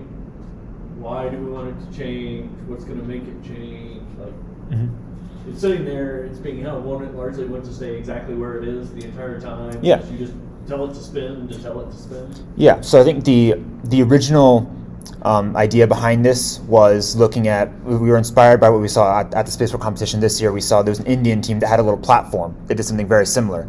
And my thought there was that, okay, that platform works, but because it's just level thing, it can only rotate to so many degrees. Whereas this system can rotate, it can point in any direction because it's mounted on wheels. So the idea is that, now this isn't necessarily applicable for our particular scientific experiment, but we're proving out that if you have something fragile that can only, let's say, endure forces in one direction, then you could put that in the capsule, and no matter which direction the forces are on in the rocket, it would survive. So now during liftoff, of course, it's all just through the bottom, so the sphere is not going to move much. But when we look at when the rocket is descending and is swinging under chute, and it hits the ground at a high angle, this system will keep the sphere in its orientation so that whatever is inside is being loaded on its strong axis. So if that was the thought, why wouldn't you put a fragile non-biological thing inside to show that it stayed oriented the way it was supposed to be oriented the whole flight and didn't break and blah, blah, blah? Why the jump over to adding a biological to this? We spent a few meetings brainstorming on this. I think a lot of it had to do with the complications of the fact that it's only that's a 4-inch ball, so we had to do something that's small enough. Now, if we upsize this, it'd be a lot easier to put something like that in there, but because the sphere is so small, it really limited our options, and that kind of biological sample is something that's easy enough to put in a really small container. Additionally, it was easy enough because we can't put any electronics in there. I mean, we could, but again, that's adding a whole other layer of complexity and a second electrical system. So that biological material is something that's easy enough to take out post-launch and do our analysis on. So with your cameras and the motorized wheels at the bottom, what's the plan for spinning? Are we going to end up with telemetry of this is the orientation, this is what it was doing? What are we going to know during and after the flight about the ball's orientation? Yeah, we are planning on storing, continuously storing the orientation of the ball as well as the rocket's that acceleration vector, so that way we can compare, we can graph over the course of the launch, what is the error between the ball's orientation and the rocket acceleration vector.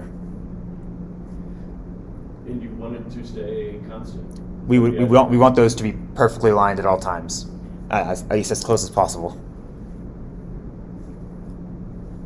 Perfectly aligned, but do we care about accelerating up and accelerating down, which are going to be most of what's going on? Is that the same alignment for what you're talking about? We want the ball to turn 180 degrees. The goal is to have the ball turning 180 degrees. Yes, hence the whole ball system instead of just a little platform like the other team we saw had.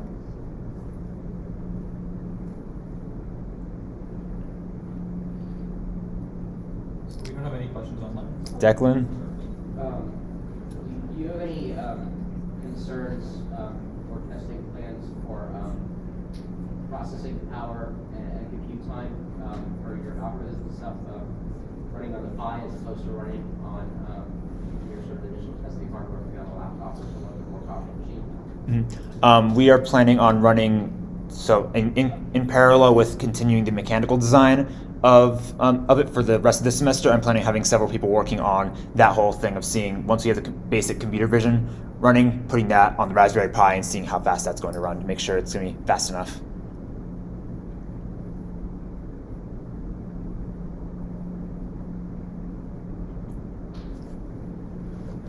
So no more questions online.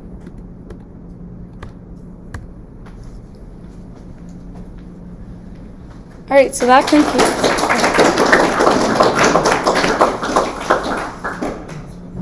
All right, so that concludes our preliminary design review. Thank you to all of you, especially in the room, for sticking it through for the past 3 hours, and thank you to everyone online for also staying. We really appreciate all the feedback and questions that we get from you guys. We'll plan to implement it and look through all the data that you guys wrote on the RID sheets. And we just really appreciate you all taking the time to come out. At this time, we can take any remaining questions that anybody might have. I know that we had a couple in the chat, and if there's any in the audience, now's the time to ask them. So we got one question in chat to recovery. They want to know what other methods of tensile testing will you be doing on the shop board? Said what other methods? Yes. What methods of testing? Well, methods of testing, I would just say till failure. So basically when you go online, you get a tension rating of a certain shock cord. You've also got an internal stress rating that Kevlar has, but we don't know what that exact value is. We don't know what the factor of safety that the manufacturer applied so that they don't get sued when the shock cord snap. So we just want to test what the actual failure is so that we can apply our own factors of safety, basically be within those margins. And for those online that might not be able to hear because our setup's a little different right now than it was during the other question periods, for tensile testing, the shock cord, essentially we're testing it to failure so that we can validate the manufacturer's loads. All right, do we have any other questions in the audience? So this is just in general to all of you. There's a lot of flight testing that you want to do, and I realize some of that you do with test launches, but some things you want to test before then. Any thought of like weather balloon type, get it up to a certain height, it'll pop, it can fall, we can test some things without some of the risks of, solid rocket motors and some of that involved. Because shockingly, you can get away with doing all sorts of things with balloons, and the government doesn't seem to care. It's very weird, but they let you do it. You can fly massive intelligent payloads over the Yes. entire continent. Shoot it down, it goes over. Right? I mean, so when you talk about drop testing and things, deploying of a parachute, you can get high enough to have it have time to fall and do things. Just throwing it out there. I'm not saying you need to, just a weird idea. If you can't get somebody to just fly an airplane and let you chuck things out the window or something. I believe the government has a little meter, and it has a little marker on it, and it goes from no reaction to sidewater missile.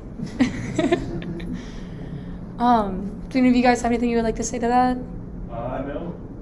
So in the past, avionics, or it could have been a pre-avionics team, they did a weather balloon test on their telemetry systems. I was talking to Nick Fletcher about that at the station of this group. Anyways, yeah, we were in contact with some alumni about that, and possibly looking at doing something like that if we have time to validate our communications. If I may, as far as recovery is concerned,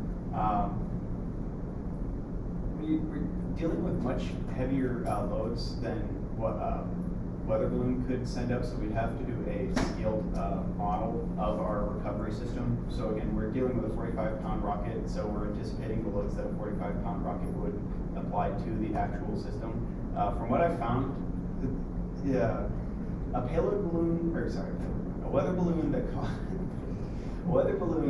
that could hold anything anywhere near that is in the orders of several hundred or even $1,000. That's not within our budget. Skydiving instructor saying he'll throw stuff out of a plane for us is free. So, yeah. All right. And any other questions? Got one more in chat. Noah McGillivray wants to know from propulsion, how much space is between the top of the propellant stack and the forward closure?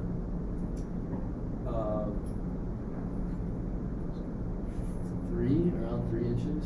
Around 3 inches. You want to tell them? Yeah, so Noah, for your question about the amount of space between the propellant stack and the forward closure, about 3 inches estimate. We'll have to get a more exact number from probably looking at the Burnson file. All right, and if that's all from the chat and all from the audience, thank you all again for coming. We really appreciate all the feedback. If you just want to leave the forms under the tables, we can grab those from you.